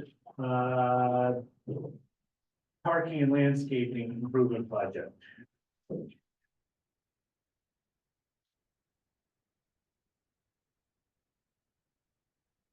Good morning, board of directors, Tresson. So we have had this discussion several times in the past. We're at a bit of a phase where we're at a decision point, basically. We've got primarily all the design complete. We've made a lot of visual decisions. We have the money budgeted, it is budgeted for this FY plan as it stands. We could break ground as early as possible next construction season, which would translate next spring. At this point, what we're looking for from the board of directors is a green light to go. Technically, we have it, but we wanted one more cut. Make sure you guys have an opportunity to see what the design thus far looks like, what it provides for us, what it doesn't provide for us. I think that maybe this project initially started as more of a landscape beautification project. It has evolved much more into a parking improvements and logistical improvements project. So as you can see, with the current plan, we're dramatically increasing the number of parking spaces that we have available. We're also going with a rectangularized parking lot, which will allow for a little more cohesion and logic while we park. We've all parked in that parking lot several times. We know it can be, boy, I hope the person next to me parked right, because I'm using them as my line. Substantially, we will be removing the grass as it exists. Those two kidney bean green shapes you see there are currently slated to be artificial turf. And there are several, I would say, drought tolerant / locally friendly plants, all situated throughout the design. Several trees we're keeping. But the colored portion is really where the substantive changes are going to be. So again, we've got $1.3 approximately $1 million budgeted for this project. There also is a little bit of infrastructure improvement slated as part of this project, since we're going to be digging and making a mess out there. There are a couple of valves that we are slating for replacement, which are very, very deep. So this would be a great opportunity for those to get replaced. So I guess at this point, we're looking for feedback, green light, yellow light, where we want to stand on this. So in the light green around the pond, is that AstroTurf or Anything, yeah. So there's actually 4 locations. Correct. So I have a problem with that. I've done a little bit of research just on my own, and there are issues with microplastics that slough off of it, and then there are also chemicals, toxic chemicals that can be associated with it. And I think I missed the last meeting that we talked about this. It's been a while. Yeah, I think I had COVID. So I'm not comfortable okaying it with those 2 issues with the synthetic turf. That's my position. I don't know if there's any alternatives that we've looked at for those. I mean, the original direction was kind of specific towards using artificial turf. If that's a change in direction, I don't think it'll substantively add to the cost. We've employed a landscape architect to do this portion of the design for us. Yes, there would be some costs incurred with having them modify the plans, and there would also be costs incurred associated with irrigation for watering grass, if that were the alternative. If it were simply the xeriscape, there would be changes, obviously, but So are you suggesting to get rid of the artificial turf and make it grass? No, I would be very comfortable with the decomposed granite and maybe some xeriscaping. I mean, I'd like to see that. I just, a lot of the things I've read have really moved me away from synthetic turf. got the same kind of stuff that they have at North Tahoe Regional Park on their sports field there, Yeah, very similar. we got several, sample palette kind of pieces. Yeah. And they run the gamut from fake looking but durable to real looking but a pain in the neck to maintain, you know, there's a whole Yeah, spectrum of usable products. Those, yeah, and those there, this is not a horizontal, obviously, but there's some topography involved, yeah. making it pretty. So basic project scope is to reconstruct and reconfigure the parking lot. We would be leaving the concrete pond in the middle. Correct. That would basically stay the same, Yeah. pretty much getting rid of all the lawn out there. Yeah. Or maybe. They say we can get rid of the pond, What's that? No, lawn. lawn. Lawn, Yeah, the pond is there, it's for operation use, yeah, so it's still gonna happen. it's, Yeah, I mean, with Scott's comments, you know, I don't know what, I guess. One question I had was, I counted the number of parking spots on the drawing, and it doesn't, even though there's a box there that says 40, I only counted 32. There's some hidden behind the trees in there. Yeah, they're underneath the tree. Okay, those are thank you, Scott. Yeah, the trees are kind of translucent in the Okay. software that they kind of used. Okay, great, that answers that. So by saying, put this out to bid, is what we're saying. That is what. You're still gonna get bids, and if, you know, the bidding climate is good, and we get good bids, we're gonna have another shot at then approving it, or if the bids come in at $1.9 million, even if they come in at 1.3 and things change, we still can reject the bids Oh, yeah. at that point, but, Yeah. I don't see any problem with you bidding it, and I guess, you know, I'm not sure how much additional work, do you feel that staff would utilize those green spaces? I assume they're there so that staff can go out during their break time and, you know, they're kind of exposed, so that I don't know how often they'd be used. The concept of eliminating them with DG and then we just do that as a deductive change order to the project, so that you're not back in the consultants and redoing the plans. We can move this thing forward as is, but with a potential to do a deductive change order to strike those things. Maybe you guys can do a little research on the plastics also, or a product that. Yeah, I've done pretty extensive research, so I'm kind of in the same camp as Scott. Okay. The AstroTurf is a little problematic from an environment. I got a couple of comments here. Scott, what you were saying, was the two green areas that are, on either side of the walkway approaching the operations building, you're not in favor of? Those and the two that are around the pond. Okay, now what about, what about having those two areas grass? Yeah, that is feasible. Again, there would be Okay, implications now- for irrigation, but I've been kind of watching Mark out there and what he's been doing. He's been knocking it out of the park.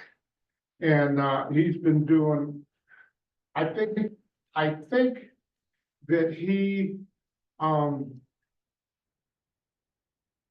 is that gonna be his full-time gig, or what's the story with his position on doing this? I can't really speak to that. Yeah, I'll jump in. Yeah, help me out there. Sure.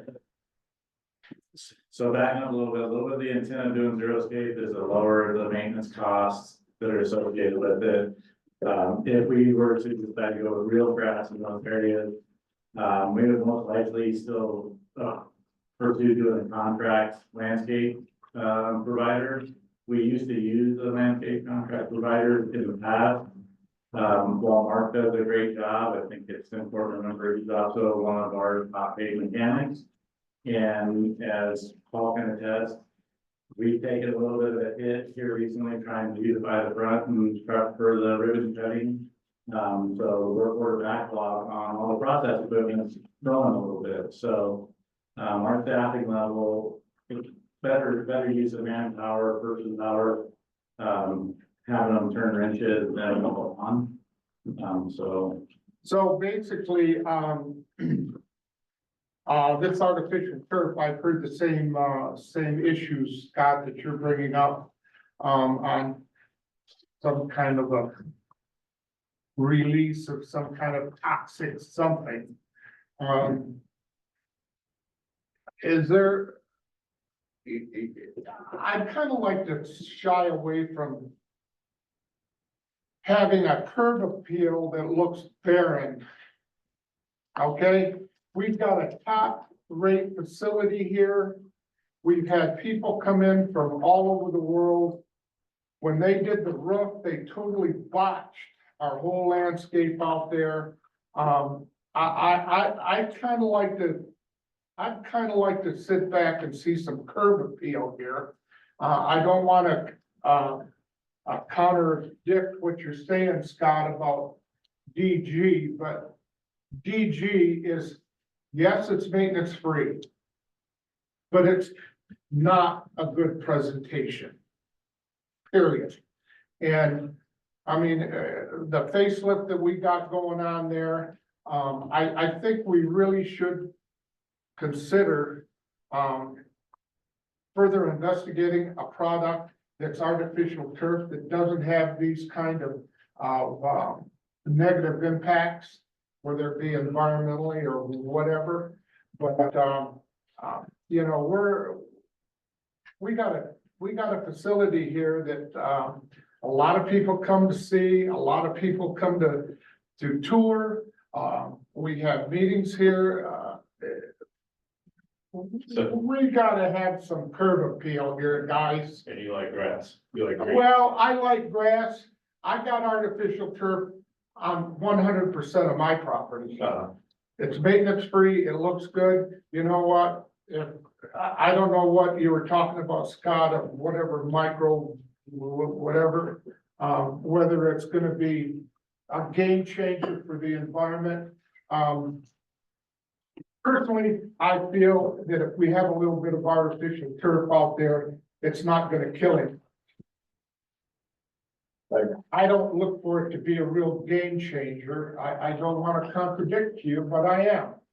I wanna see some curb appeal out there. That was the mission of what we started a year ago when we were addressing this. And, for me, decomposed granite out there just don't cut it. So. I'm sorry, I'm sorry, So but we have existing grass, there's an existing irrigation system out there? Yes, Was that proposed to be abandoned as part of the project? effectively, yeah, because we're looking at a river-based system, different pressures, different kind of pipes, lots of Got it. different. In my record, so if we swap out the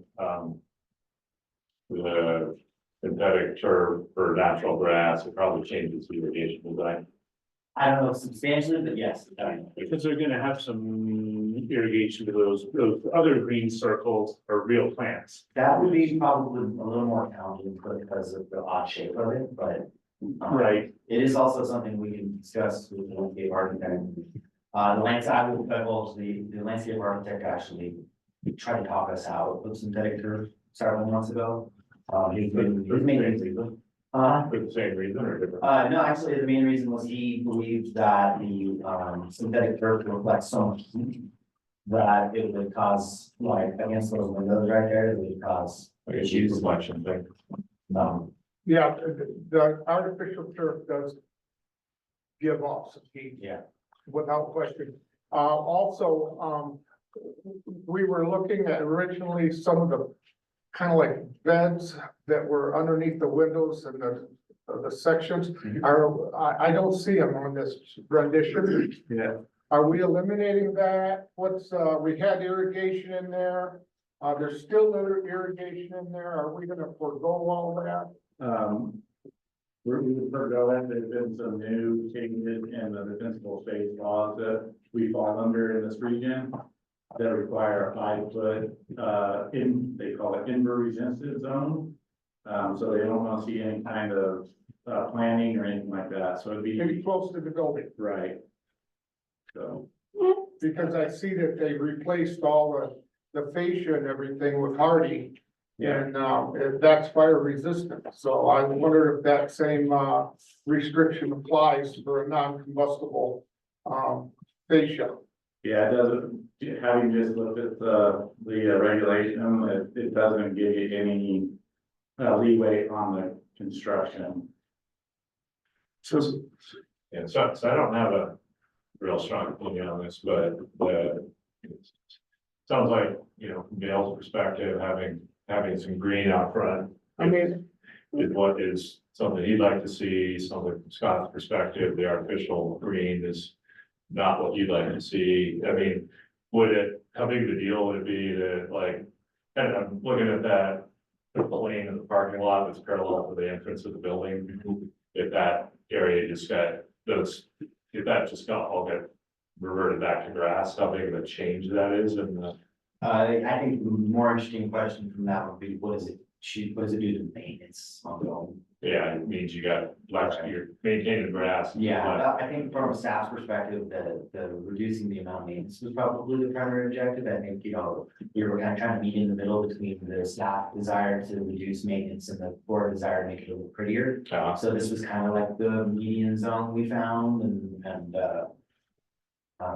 yeah, so I don't know to say, exactly what level of effort it will be to the design architect to just say this is grass and here's the irrigation necessary.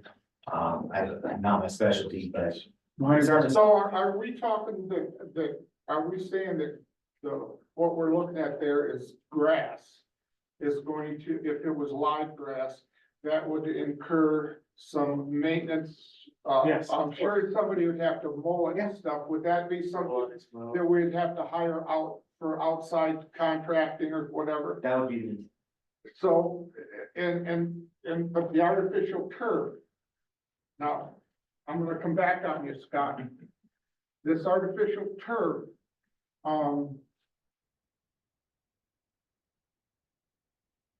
Scott, would you want DG in your front yard? Dale, I have DG surrounding my house. Well, And I also have xeriscape that mitigates the look of it. okay, that's, Aspen trees. But from a fire perspective, they came out and inspected, I got an A+ in my house. It's actually really reasonable. And looking at that, two things, one, just for me, it would look like a putting green out there, which I don't necessarily, I play golf, but I don't want there. And two, I think we can find a solution with other type of greenery that would make that curb appeal even better. okay, whatever it takes, I hear what you're saying. My main concern is, this is our house. Our house.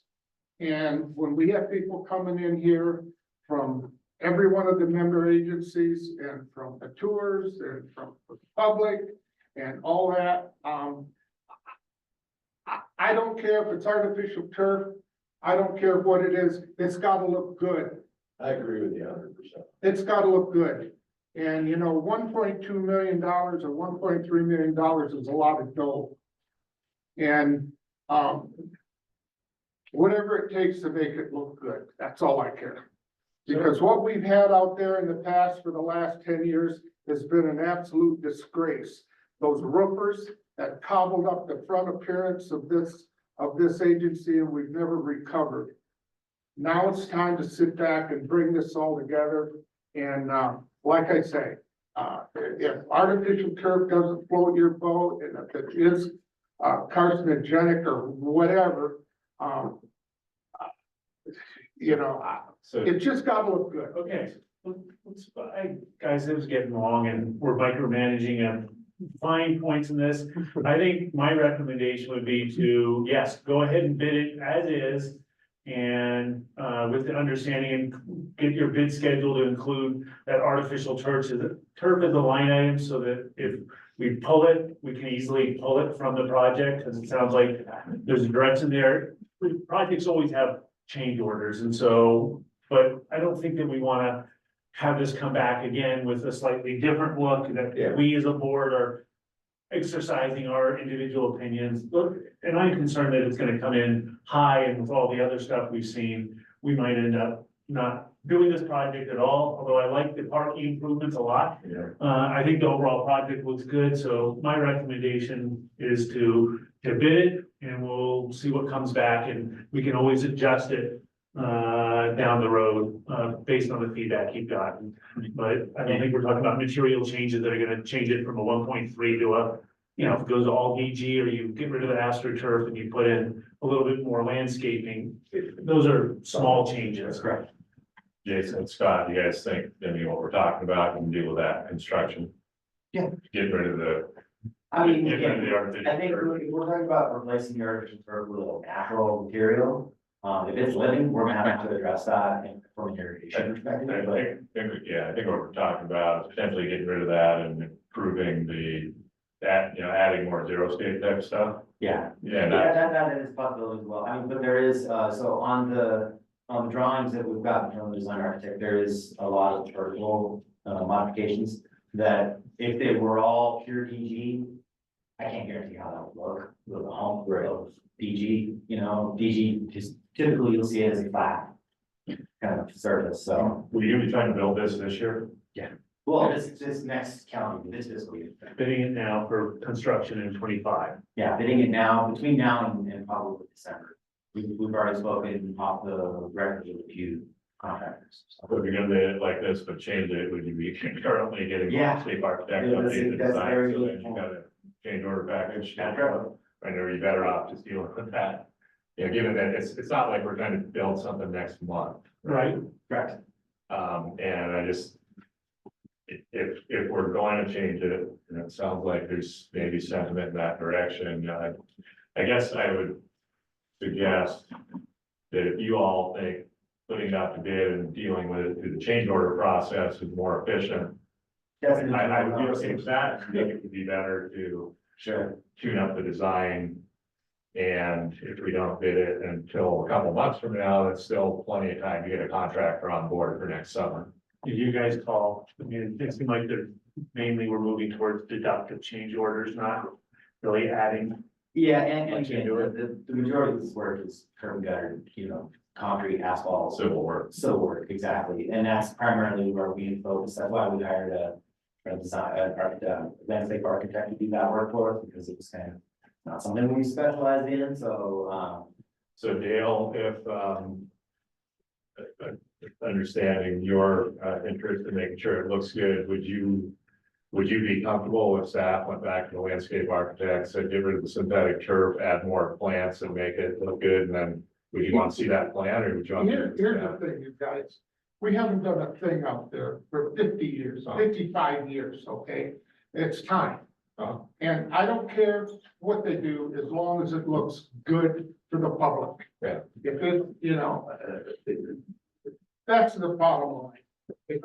Like I say, this is an agency that serves this whole region. And people come here and they, and I would expect to have them see more than just what we have. We haven't done anything in 50 years. What we had was so overgrown and so ugly. We tore it out. We're on a good start. So let's, we don't have a gun to our head. Let's do it once, do it right. Let's analyze it, just like Blake said. If there's change orders, if we can massage it, we've got time. As long as it looks good. The signage and all, it's time. It hasn't been touched or addressed since this agency opened its doors. So my I'm understanding- not giving you kind of. It's clearly concerned about it. I'm okay with you guys getting this out to bid and dealing with these, what I would call fairly minor landscaping adjustments. Yeah. As the project proceeds. If you don't like that and you think that these are not minor things that can be dealt with during the, after the bidding process, then, then come back and give us another version, but there's no guarantee we're not gonna. I'm interpreting, proceed with caution, not also. That's how I'm interpreting the input. Don't stop, No, but proceed with some level of awareness that there might be some minor changes here. Yeah, and they seem, to me, they're important changes, but they're, to me, in the overall project scheme, they're pretty minor. You know, we're not talking about, we're gonna approve this project, if we approve it with some sort of contingency, and these kind of changes we're talking about should fall easily within that, and some of them I think are gonna be deductive changes if we went to a DG flat surface versus a Right. hilled artificial turf, so, you got direction? I have heard. Okay. Direction. All right. Tell Mark he's doing a good job. We do. Yes, he's really trying hard. We don't have on it, looks, it's on you, buddy. Put my name on it somewhere. So the next item on the agenda is a presentation discussion on high strength waste. I'm gonna just. Scott, Yeah. you included a really thorough. PowerPoint presentation in the. Had a chance to look at it. It's getting late. I don't mean to cut you short. No. Concept, personally, I think the concept's great. Okay. I don't know, hopefully the other guys had a chance to look at that item.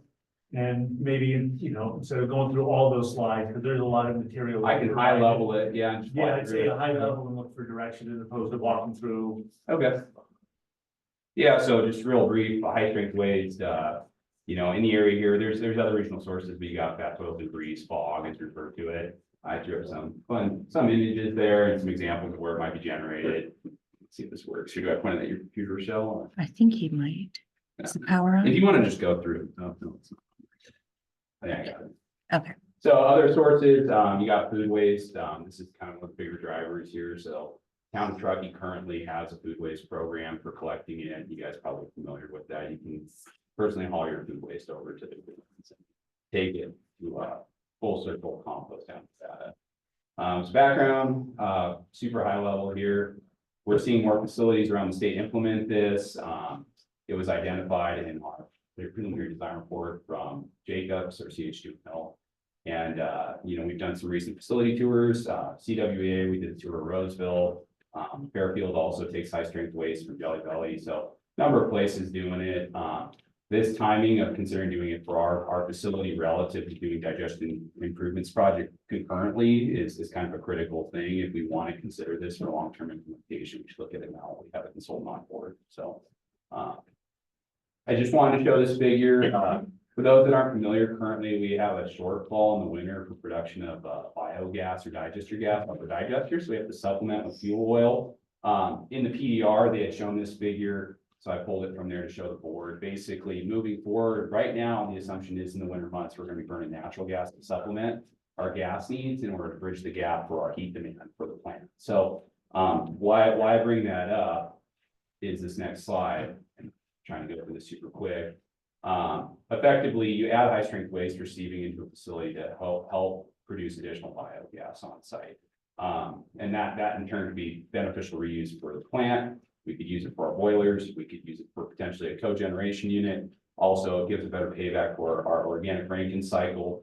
So for those that aren't familiar, cogeneration, instead of taking the biogas, and currently when we have a surplus, we burn it through our flare to produce CO2 to meet emission standards requirements. We don't see a beneficial reuse for that flare. It's just wasted off heat into the environment. So we've looked at in the past doing cogeneration on site. We don't produce enough biogas currently to make it cost effective. Do cogen, that's a discussion that's been had multiple times. If we consider high strength waste, there is a potential to up that biogas production as part of that study to evaluate whether or not we can do cogen. But even if not that, if we're producing more biogas, it means more heat through the boilers, which then in turn could go through those organic Rankine cycle pieces of equipment and produce us more power to offset our energy demand. So there's also potential revenues through tipping fees. This is kind of meat of the slide, so I'm not going to on it, but so those would need to be investigated and evaluated like relative to what TTSD is currently paying to haul food waste out of state and down to Nevada right now, and whether or not we could be competitive with them on that, and whether or not Placer County would get on board with it as well. Because right now the Eastern Regional Landfill is managed by Placer County and owned by them. So, and then there's also, it opens us up, I guess, to additional funding sources for it. I don't see the timing of this potentially happening in tandem with digestion improvements. I think it might be something that might take a few more years, but if we have planned improvements to take high strength waste, we could potentially get funding for those project pieces we need to do to take it.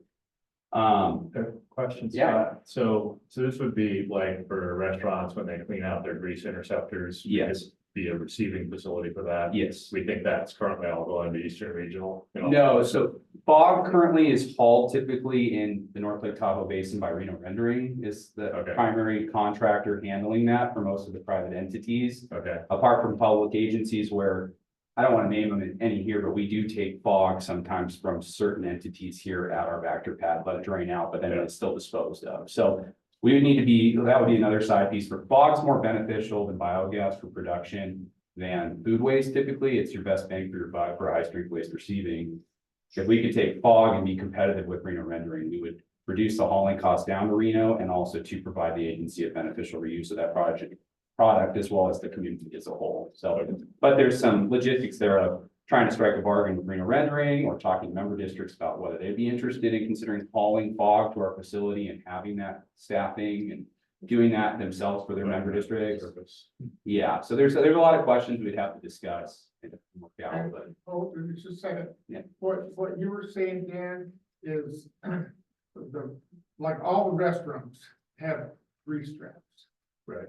And what we're talking about here is we're talking about taking that material out of the grease traps and bringing it on site here and being able to process it to make biogas. that is correct. Okay. And Basically, is there, service. is there a lot of this material that's being accumulated from all these restaurants to make this a viable? I can't answer that question at this point yet. So that would be part of the study would tell us is what is the available quantity that Reno Rendering and other grease collectors are taking out of the basin to Nevada. So they're hauling it to someplace like Gerlach or we're It's- taking our cakes? No, so Reno Rendering, their rendering facility for the grease is down in Reno. It's And just- what are they doing with it, do you know? So they provide, they basically render it into a reusable product, like it's like a brown grease is what they call it. So, but they don't, I don't know also if they're using it to generate biogas for any production for So use, but Scott, what this study would do is it would get us data on how much of this material is being generated within our service area. Mhm. And then give us some information as to whether or not this might be a new service that we would want to add here at TTSA.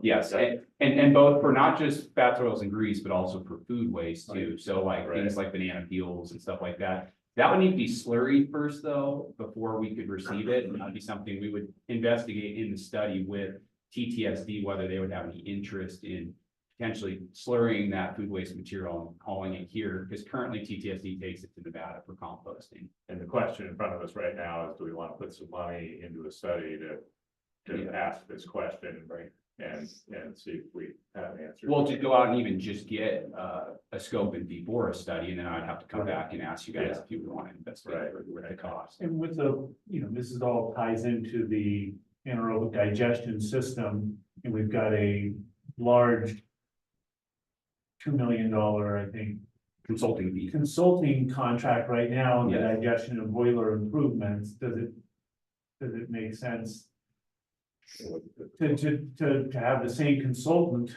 who's laying out all that stuff, be doing this so that you don't end up with, apples and oranges and they're not the right hand on. I mean, I don't know whether it makes sense to, a big picture feasibility study, not anybody could do, but you could have anybody do, but Mhm. if we're really trying to figure out how this would, Play with that project. how it would play in there, do we?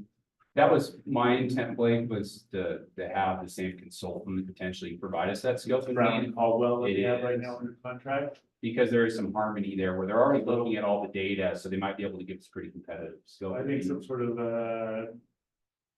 to me, it makes sense to use the same consultant who's already looking at all of our anaerobic digestion facilities. Yeah, and again, the purpose of today's was to get a feel from the board of, is there overall support in providing this service to the community?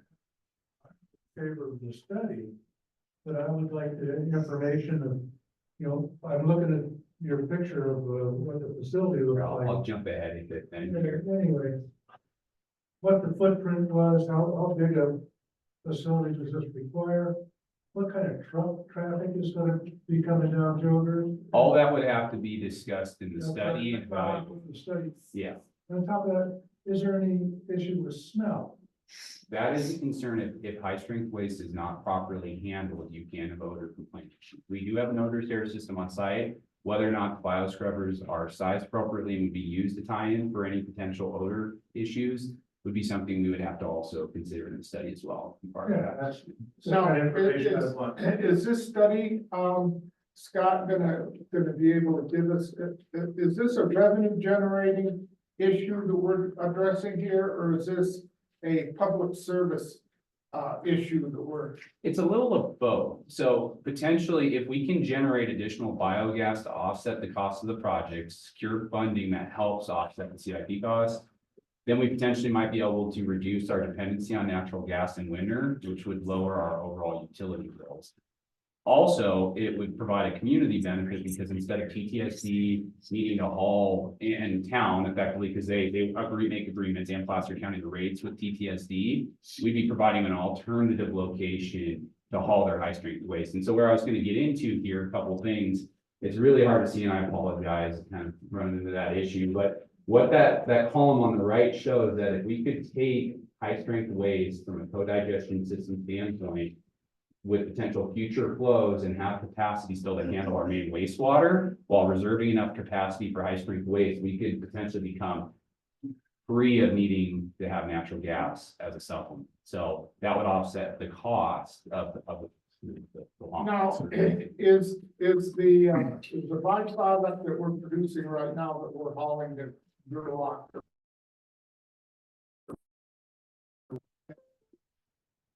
Take that material that we're hauling off to make biogas? So kind of two things there. Right now, what we haul is class B biosolids, non-hazardous waste. I just want to make sure to clarify that because I know there's some confusion in the last meeting. The composition of that by taking high strength waste would change slightly. I don't anticipate it would change us out of class B biosolids, but there might be more produced. And so with that, we would want to evaluate how much additional biosolids we would be producing and needing to haul down if we take specifically food waste is the big one, because that is going to have a higher load on digesters. So it sounds like there's interest by the board of looking at this. And I think that's the question you're here asking is should you even consider putting together an RFP to hire a consultant? Yes. I think I heard Dave say that we want to make sure as part of that effort that it was considering potential for odor issues. I think you've identified and as well as economic issues, right? And what might we be able to charge as a tipping fee? Yes. Here to receive that material, what beneficial products could come from it. So I think it sounds like there's support from the board of at least taking a look at this. And then there's a lot of details to look at. And one of which, this, I think, financial model. Yes. And, it's just, because this could be done in a way that's cost neutral to the agency. That's different than if it's a service that we're subsidizing through property tax. I'd be interested in knowing what the long-term financial modeling would be. Is it, what's it gonna cost to put this facility together? Yeah. And how long would it take us to get our money back and then start seeing a financial gain? Yeah. So I guess one of the things to think about, and we don't have to discuss it today, but is payback period. Right. What is that return on investment, right? And, if 10 years is a reasonable time frame for payback, or if, the board wouldn't, those are things we don't need an answer today, but something to think about as part of the study. The default is usually 10 years. So you would assume for payback for something like this. So, yeah, I think consensus is, yeah, this makes sense to do. I know other agencies are doing it. We're not the bleeding edge. We should have some good foundational stuff. I want to applaud Jason, whoever was involved in doing this. You obviously done a fair amount of groundwork, so I'm confident that your RFP is gonna hit all these things that we're already talking about, because you brought up most of them already in the presentation. So great job. And yeah, look forward to seeing that scope come back to us. Perfect, okay, yeah, just something to caveat here too, but in this study, one thing we didn't talk about is the process impacts from taking that higher concentrated waste is, you're gonna have process impacts as well. We would be evaluating those to the study so that we can still continue to meet our waste discharge requirements in the future, so. Just, that's something, so, but yeah. So, Great. so I guess the recommendation was staff wanted to go out and seek, proposal for a scope and fee to perform a high strength waste. Right. You guys mind? Am I approved for, take a vote on We're it? directing staff to go ahead and solicit a No vote? proposals. And I don't, We don't need a vote. yeah, we don't, we're just kind of doing informational, get a feel of the Yeah, board's sorry. supportive. Yes, Because at the end of the day, it may be a project that has it is a break-even project, but has a benefit. And I mentioned So, the size of the scope of work for the proposal is gonna require you to probably come back to Yeah. us for authorizing you to execute that. yeah, we just were gonna go reach out to the consultants and get proposals for a scope if the board had no interest in providing this as a. Better. Yeah, and again, just I think having order of magnitude kind of financial modeling as a part of that work scope would be very important. Absolutely. Yeah. Most definitely.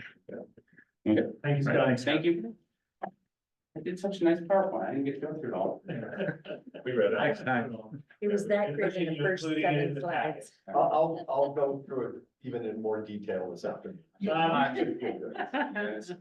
move on, there's some follow-up on item Yeah. 10 regarding our insurance. I can make it super fast, item 10, so just to point out, we saw that Scott had more, insurance than all the other directors, that was a mistake, so it's been corrected, as you can see in the packet. And then we're still, we're gonna schedule a meeting with our insurance carrier to talk about, earthquake coverage and those other coverages, so Yeah. just a quick update, that was Okay. it. And I'm not convinced we need it, I'm just.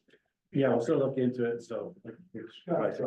Thank you. Any questions on that insurance documentation? If not, Keep her going, boy, keep her going. keep it moving after 12. This takes us to a closed session.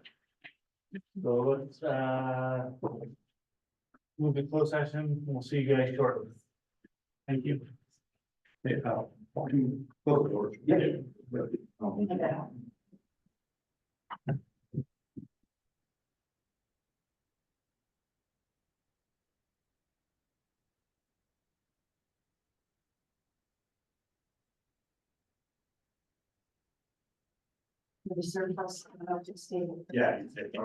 Okay, so Jason's gonna take the point on it. The intent today was hopefully this would be very short. It's what we need to do is accept the study that was prepared by Carollo and Accent.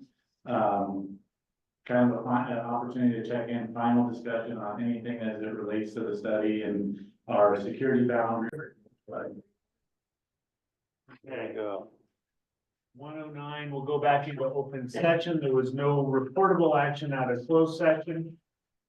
And item 6-11, discussion acceptance of the land use risk assessment study. I will entertain a motion on acceptance of the land use study. So moved. I think we wanted to accept it with some modifications to the terminology used in the legend for the executive summary with those changes. So So as part of this agenda item is the executive summary. I know we've had a lot of discussion in closed session. right, I don't know that we need to dive into the executive summary anymore, other than if you're good with accepting the study.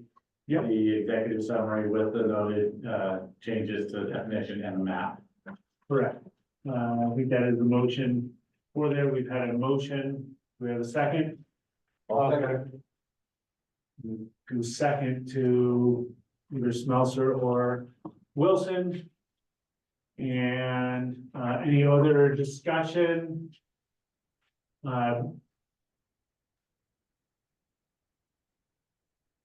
Josh, I am interested in appointing a ad hoc committee to work on a land use policy. At what point in the agenda would that be appropriate? My recommendation is after the board votes on the motion, you can go ahead as an adjunct to the study to appoint Okay. that ad hoc committee. Okay, great. So we have a motion, a second. Any public comment? Seeing none, all in favor? Aye. Aye, opposed, none. Motion In approved. response to the acceptance of this land use risk assessment study, Board President, I'm going to appoint an ad hoc committee to work with council and key staff on the development of a land use policy. And I'm appointing, directors Wilkins and Cox to that committee. Okay, item 12. So yeah, just a calendar, touch base on the calendar with, summer coming to a close. Sounds like, Director Cox is gonna be remote for November. Any other items that we need to move or, be aware of as we set the calendar going forward? Pretty much our standard schedule still, right? Yeah, it's still same. I mean, the one thing that did come up, so with our new legal counsel's ability to attend, and like he was on for this meeting, but is that conflict been cleared up on the other end, or? I would say yes. Josh, I think and I'll let Josh speak for Josh, but I think he worked it out with the other client. Working with, Blake, who's the board president, we agreed that key items that really require his presence here, he'll be here for, and then he can rearrange his schedule accordingly. Otherwise, we would just utilize him as remote and save a little money on travel.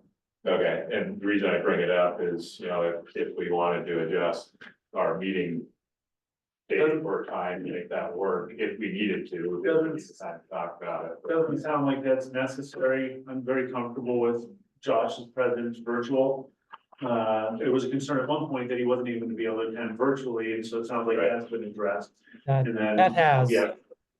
Okay, that's great, Josh, and so, I have planned my absences from the area around our meetings so that it's no conflict for me.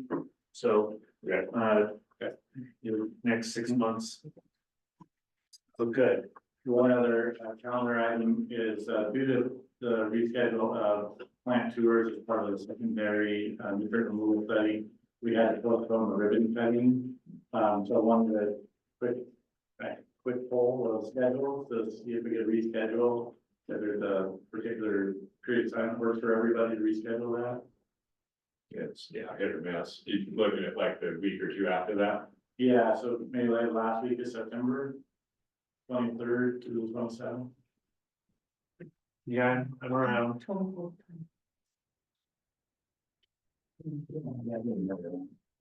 Well. Yeah, I'm around, but with various commitments. Yeah, I'm gonna be gone the 26th and 27th of September. Okay. And one other thing, I will have to attend the February finance meeting and board meeting via Zoom. Okay. Afternoon, the 25th would work. Okay. And then, the October. For the October regular board meeting. The November regular board meeting, I would either skip or attend via Zoom. Okay. On the 20th. That's the day before Thanksgiving? No, Thanksgiving, the following week. The week prior. Okay, But I will be out of town. okay. Okay, so we'll shoot for the 25th as a new ribbon cutting date in the afternoon. Noted on the remotes, and then Christmas party is scheduled for December 7th. That's Saturday. December 7th? Yes, Yeah, Reno. Yes. yes.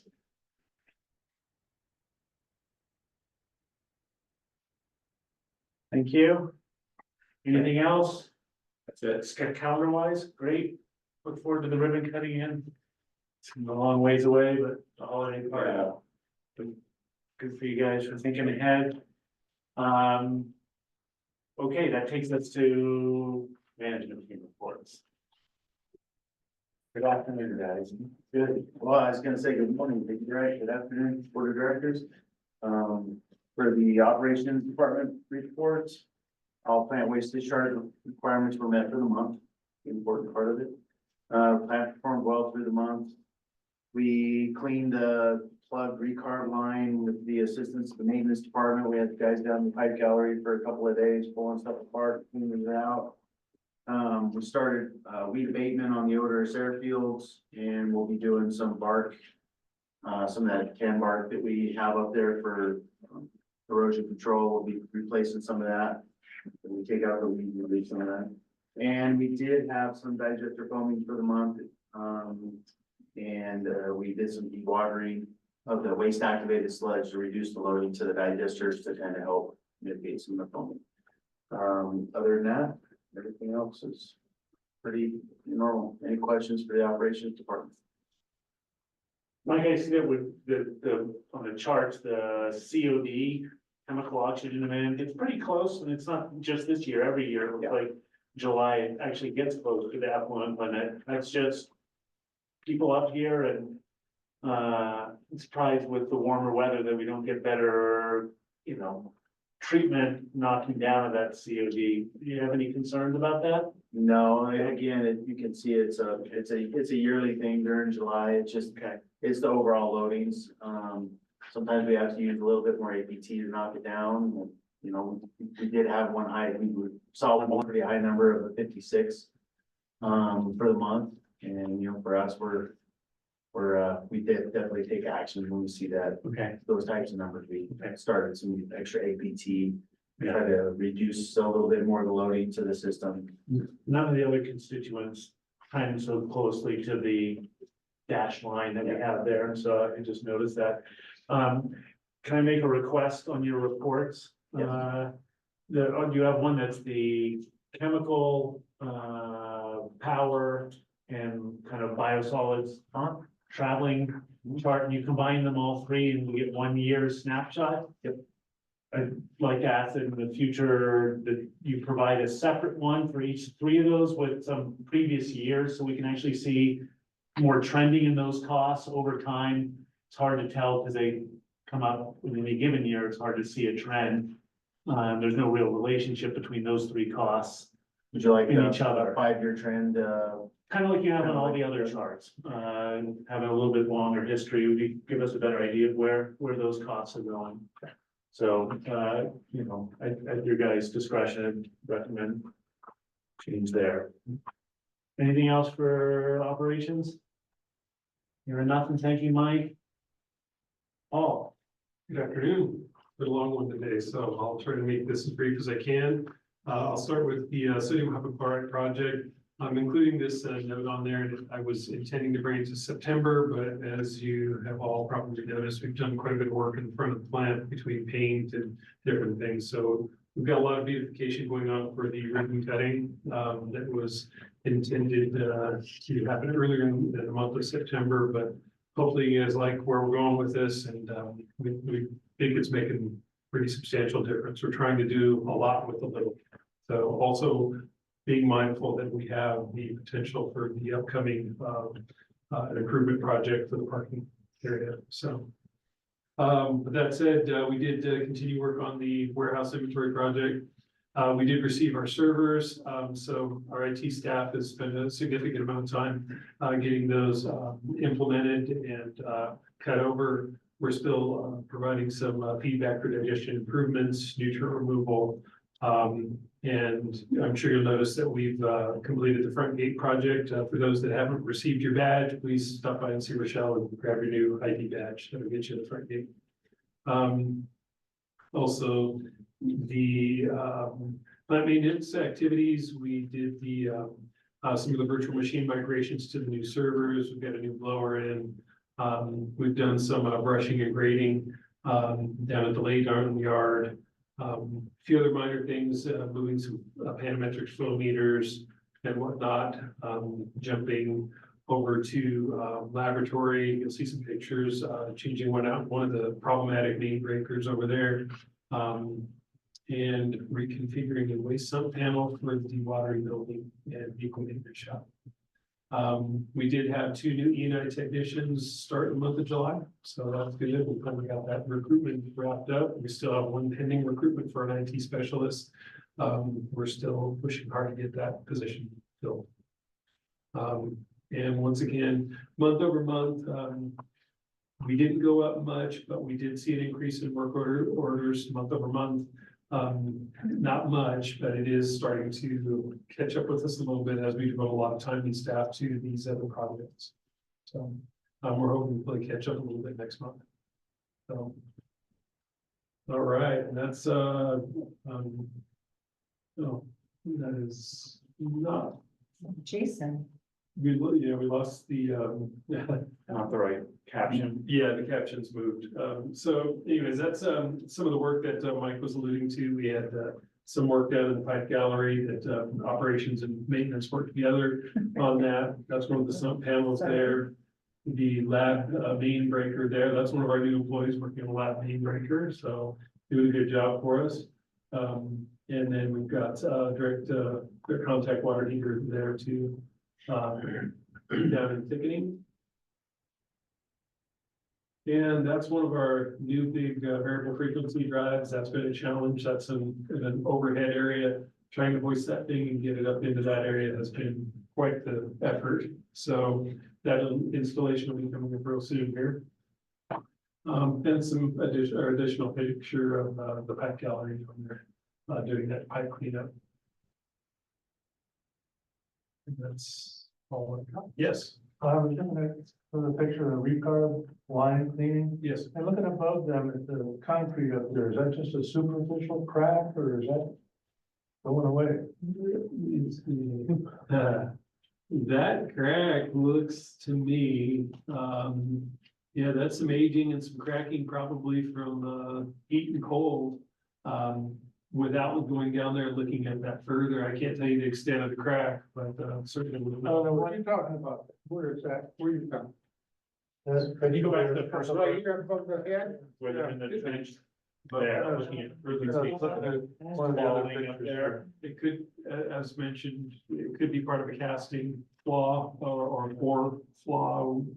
Without looking at it closer, I couldn't tell you from the picture. But we'll look into it.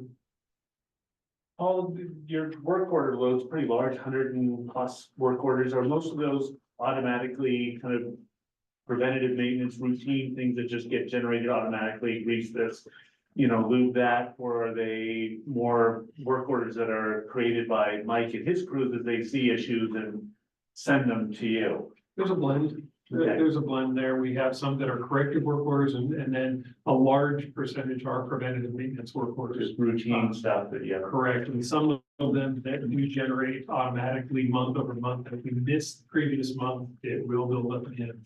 Okay. So, once we're able to divert staff away from projects, we can knock out a fair few of those pretty quickly, but it's a challenge. Some of them are bigger projects and the sheer number of work orders doesn't speak to the amount of man hours that it takes to actually complete those work orders. So. Right. Anything else for Paul, maintenance department? Thank you, Paul. Jaden? Afternoon again, board. So just kind of a brief overview on the projects we're working on in engineering, digestion improvement projects. Scott presented a brief, presentation on the high strength waste. So that's all kind of built into this, but we are really focusing on building location determination right now. So there's a few alternatives. We are also really deep into sizing calculations. So there's comfort demands, process demands. There's a lot of heating demands throughout the facility in the summer, and trying to size a boiler so that it can provide minimums without being a problem and maximums without being overstated. So TRI rehab in the Olympic Valley area. So we're beginning the process of talking to main agencies. So Department of Forestry has an interest, the Water Board has an interest. There's lots of different people that we're kind of starting the process with, getting all that going, looking for whatever exemptions we hope we can get. And we're also still assessing the best rehab technology. So there's several alternatives here. Nutrient removal study, that is really moving quick. We're looking at the first string of alternatives. We've applied some matrix numbers to it and come out with some best looking alternatives, and we will be going for tours in a couple weeks. On the 9th, we're gonna be going to Colorado and Denver to look at a few of the highest ranking candidates for treatment technologies. Gonna be bringing basically all the supervisors from the facility, all the line level people running the place basically, so they can get their perspectives on all those facilities.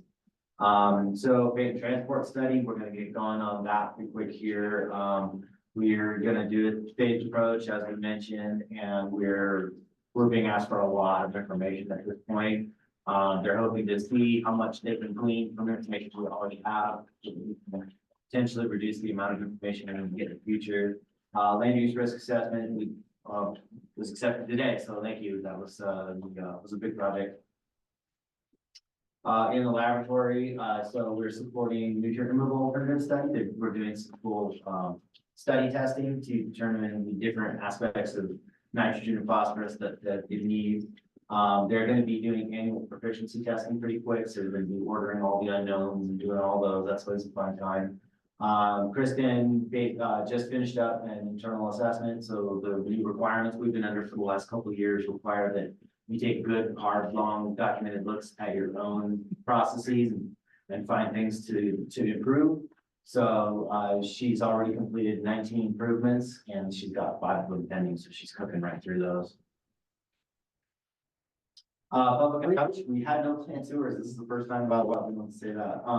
Well, we did attend the Trucking Music Fest with our booth, and that was an interesting event. Friday, we didn't see a ton of traffic. It was a little quieter. Saturday, we saw tons of traffic, but the messaging had to be a little different because we were yelling over music. So talked to a lot of people, gave out a lot of fans and stuff. So we had a good contact time. So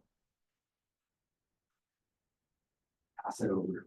Okay, I have an hour-long presentation. I'm just- anything else for Jason? Just the observations on, because they, have an app to park on the sides of Georgia Drive and how that worked out. It all worked really well, actually. Yeah, the maintenance staff set up a secondary roadblock past the bus barn. It was completely unnecessary, turns out, because they had it so well locked down. It was good to have extra people there, but yeah, did you observe any? No, there was nothing weird. In fact, we had very little encounters even with the public. We did have some truck traffic going to Tykert on Friday, while they were running prior to the concert. And then a few trucks, I want to say somewhere in the realm of 10 to 15 trucks after the concert started, but it was minimal. Yeah, we weren't aware of it. They had a roadblock set up further up the road. And so that helped out significantly. But we're glad to have eyes on the ground and make sure nobody was parking farther down. Okay, thanks. Anything else for Jason? Thanks, Jason. We did all the things. We paid all of the people, we paid all of the vendors, we answered the door, the other the phone, everyone is happy. Celeste collected connection fees. She went and did a couple of inspections, gearing up for audit. Also, as a heads up for this area, we're gonna start bringing more notes from Finance Committee as part of this agenda item to you all. Looking at the minutes and maybe reporting out some of the things that don't come directly to the board that we're working on. So there will be additional things added to this report. And then, of course, as always, we did all the things the general manager and the board asked. That's it. Thank you. Anything for Liz? Thanks, Liz. GM report.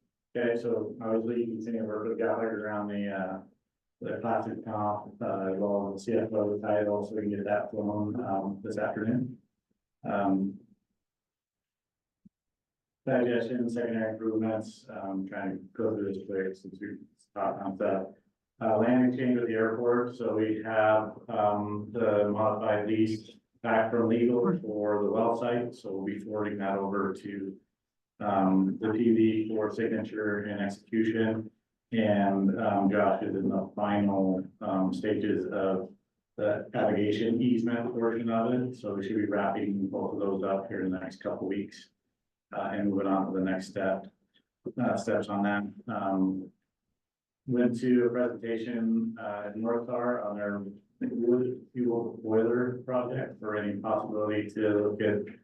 That is a technology for our heating needs here as part of the digestion improvement, boiler improvement project. We had all staff meeting and safety training. We have finalized the newsletter and, it will be going out, so those that are in the service district, keep your eye out for that newsletter. Again, Paul mentioned one recruitment, we had safety luncheon. And then we've been facilitating the new renewal study tours, ribbon cutting, of course. And we did have our kickoff for our leadership training. So all of the staff that's participating in that are currently doing the skills finders portion of that training. So it's a kind of like a Myers-Briggs where you answer those questions and it develops what your skills are.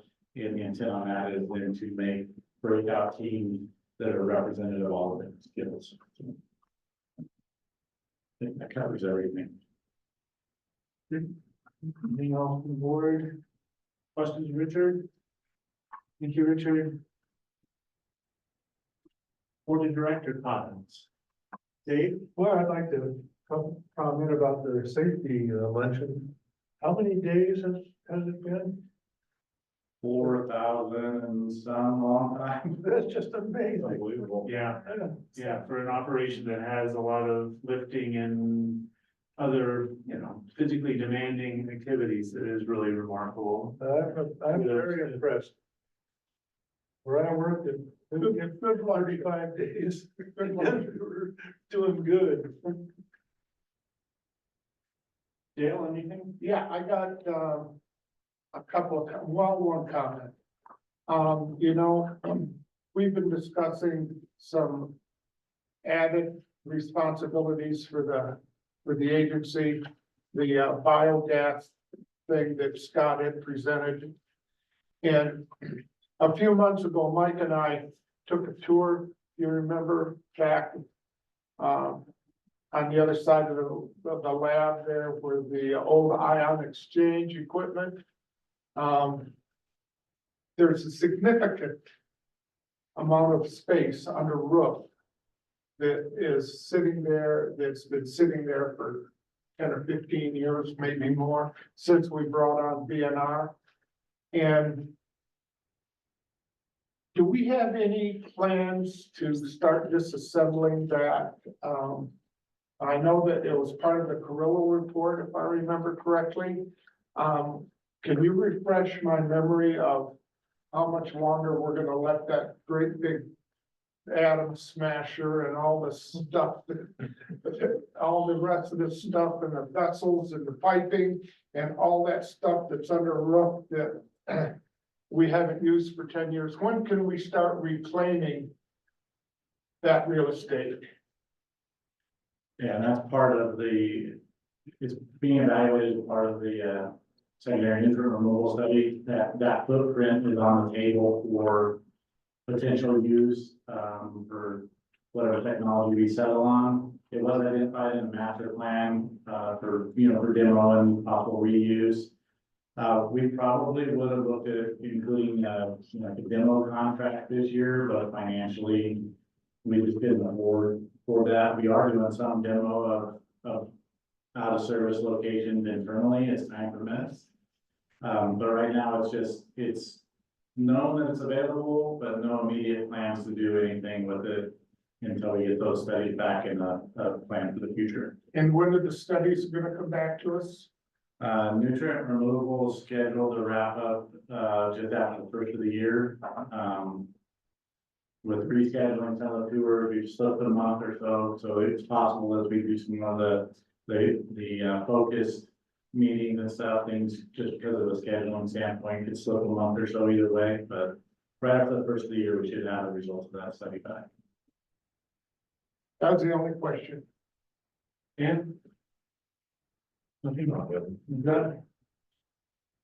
Nothing for me either, so thank you guys. Includes the director's comments and then there's another closed session. Yeah, and that'll be great. Okay.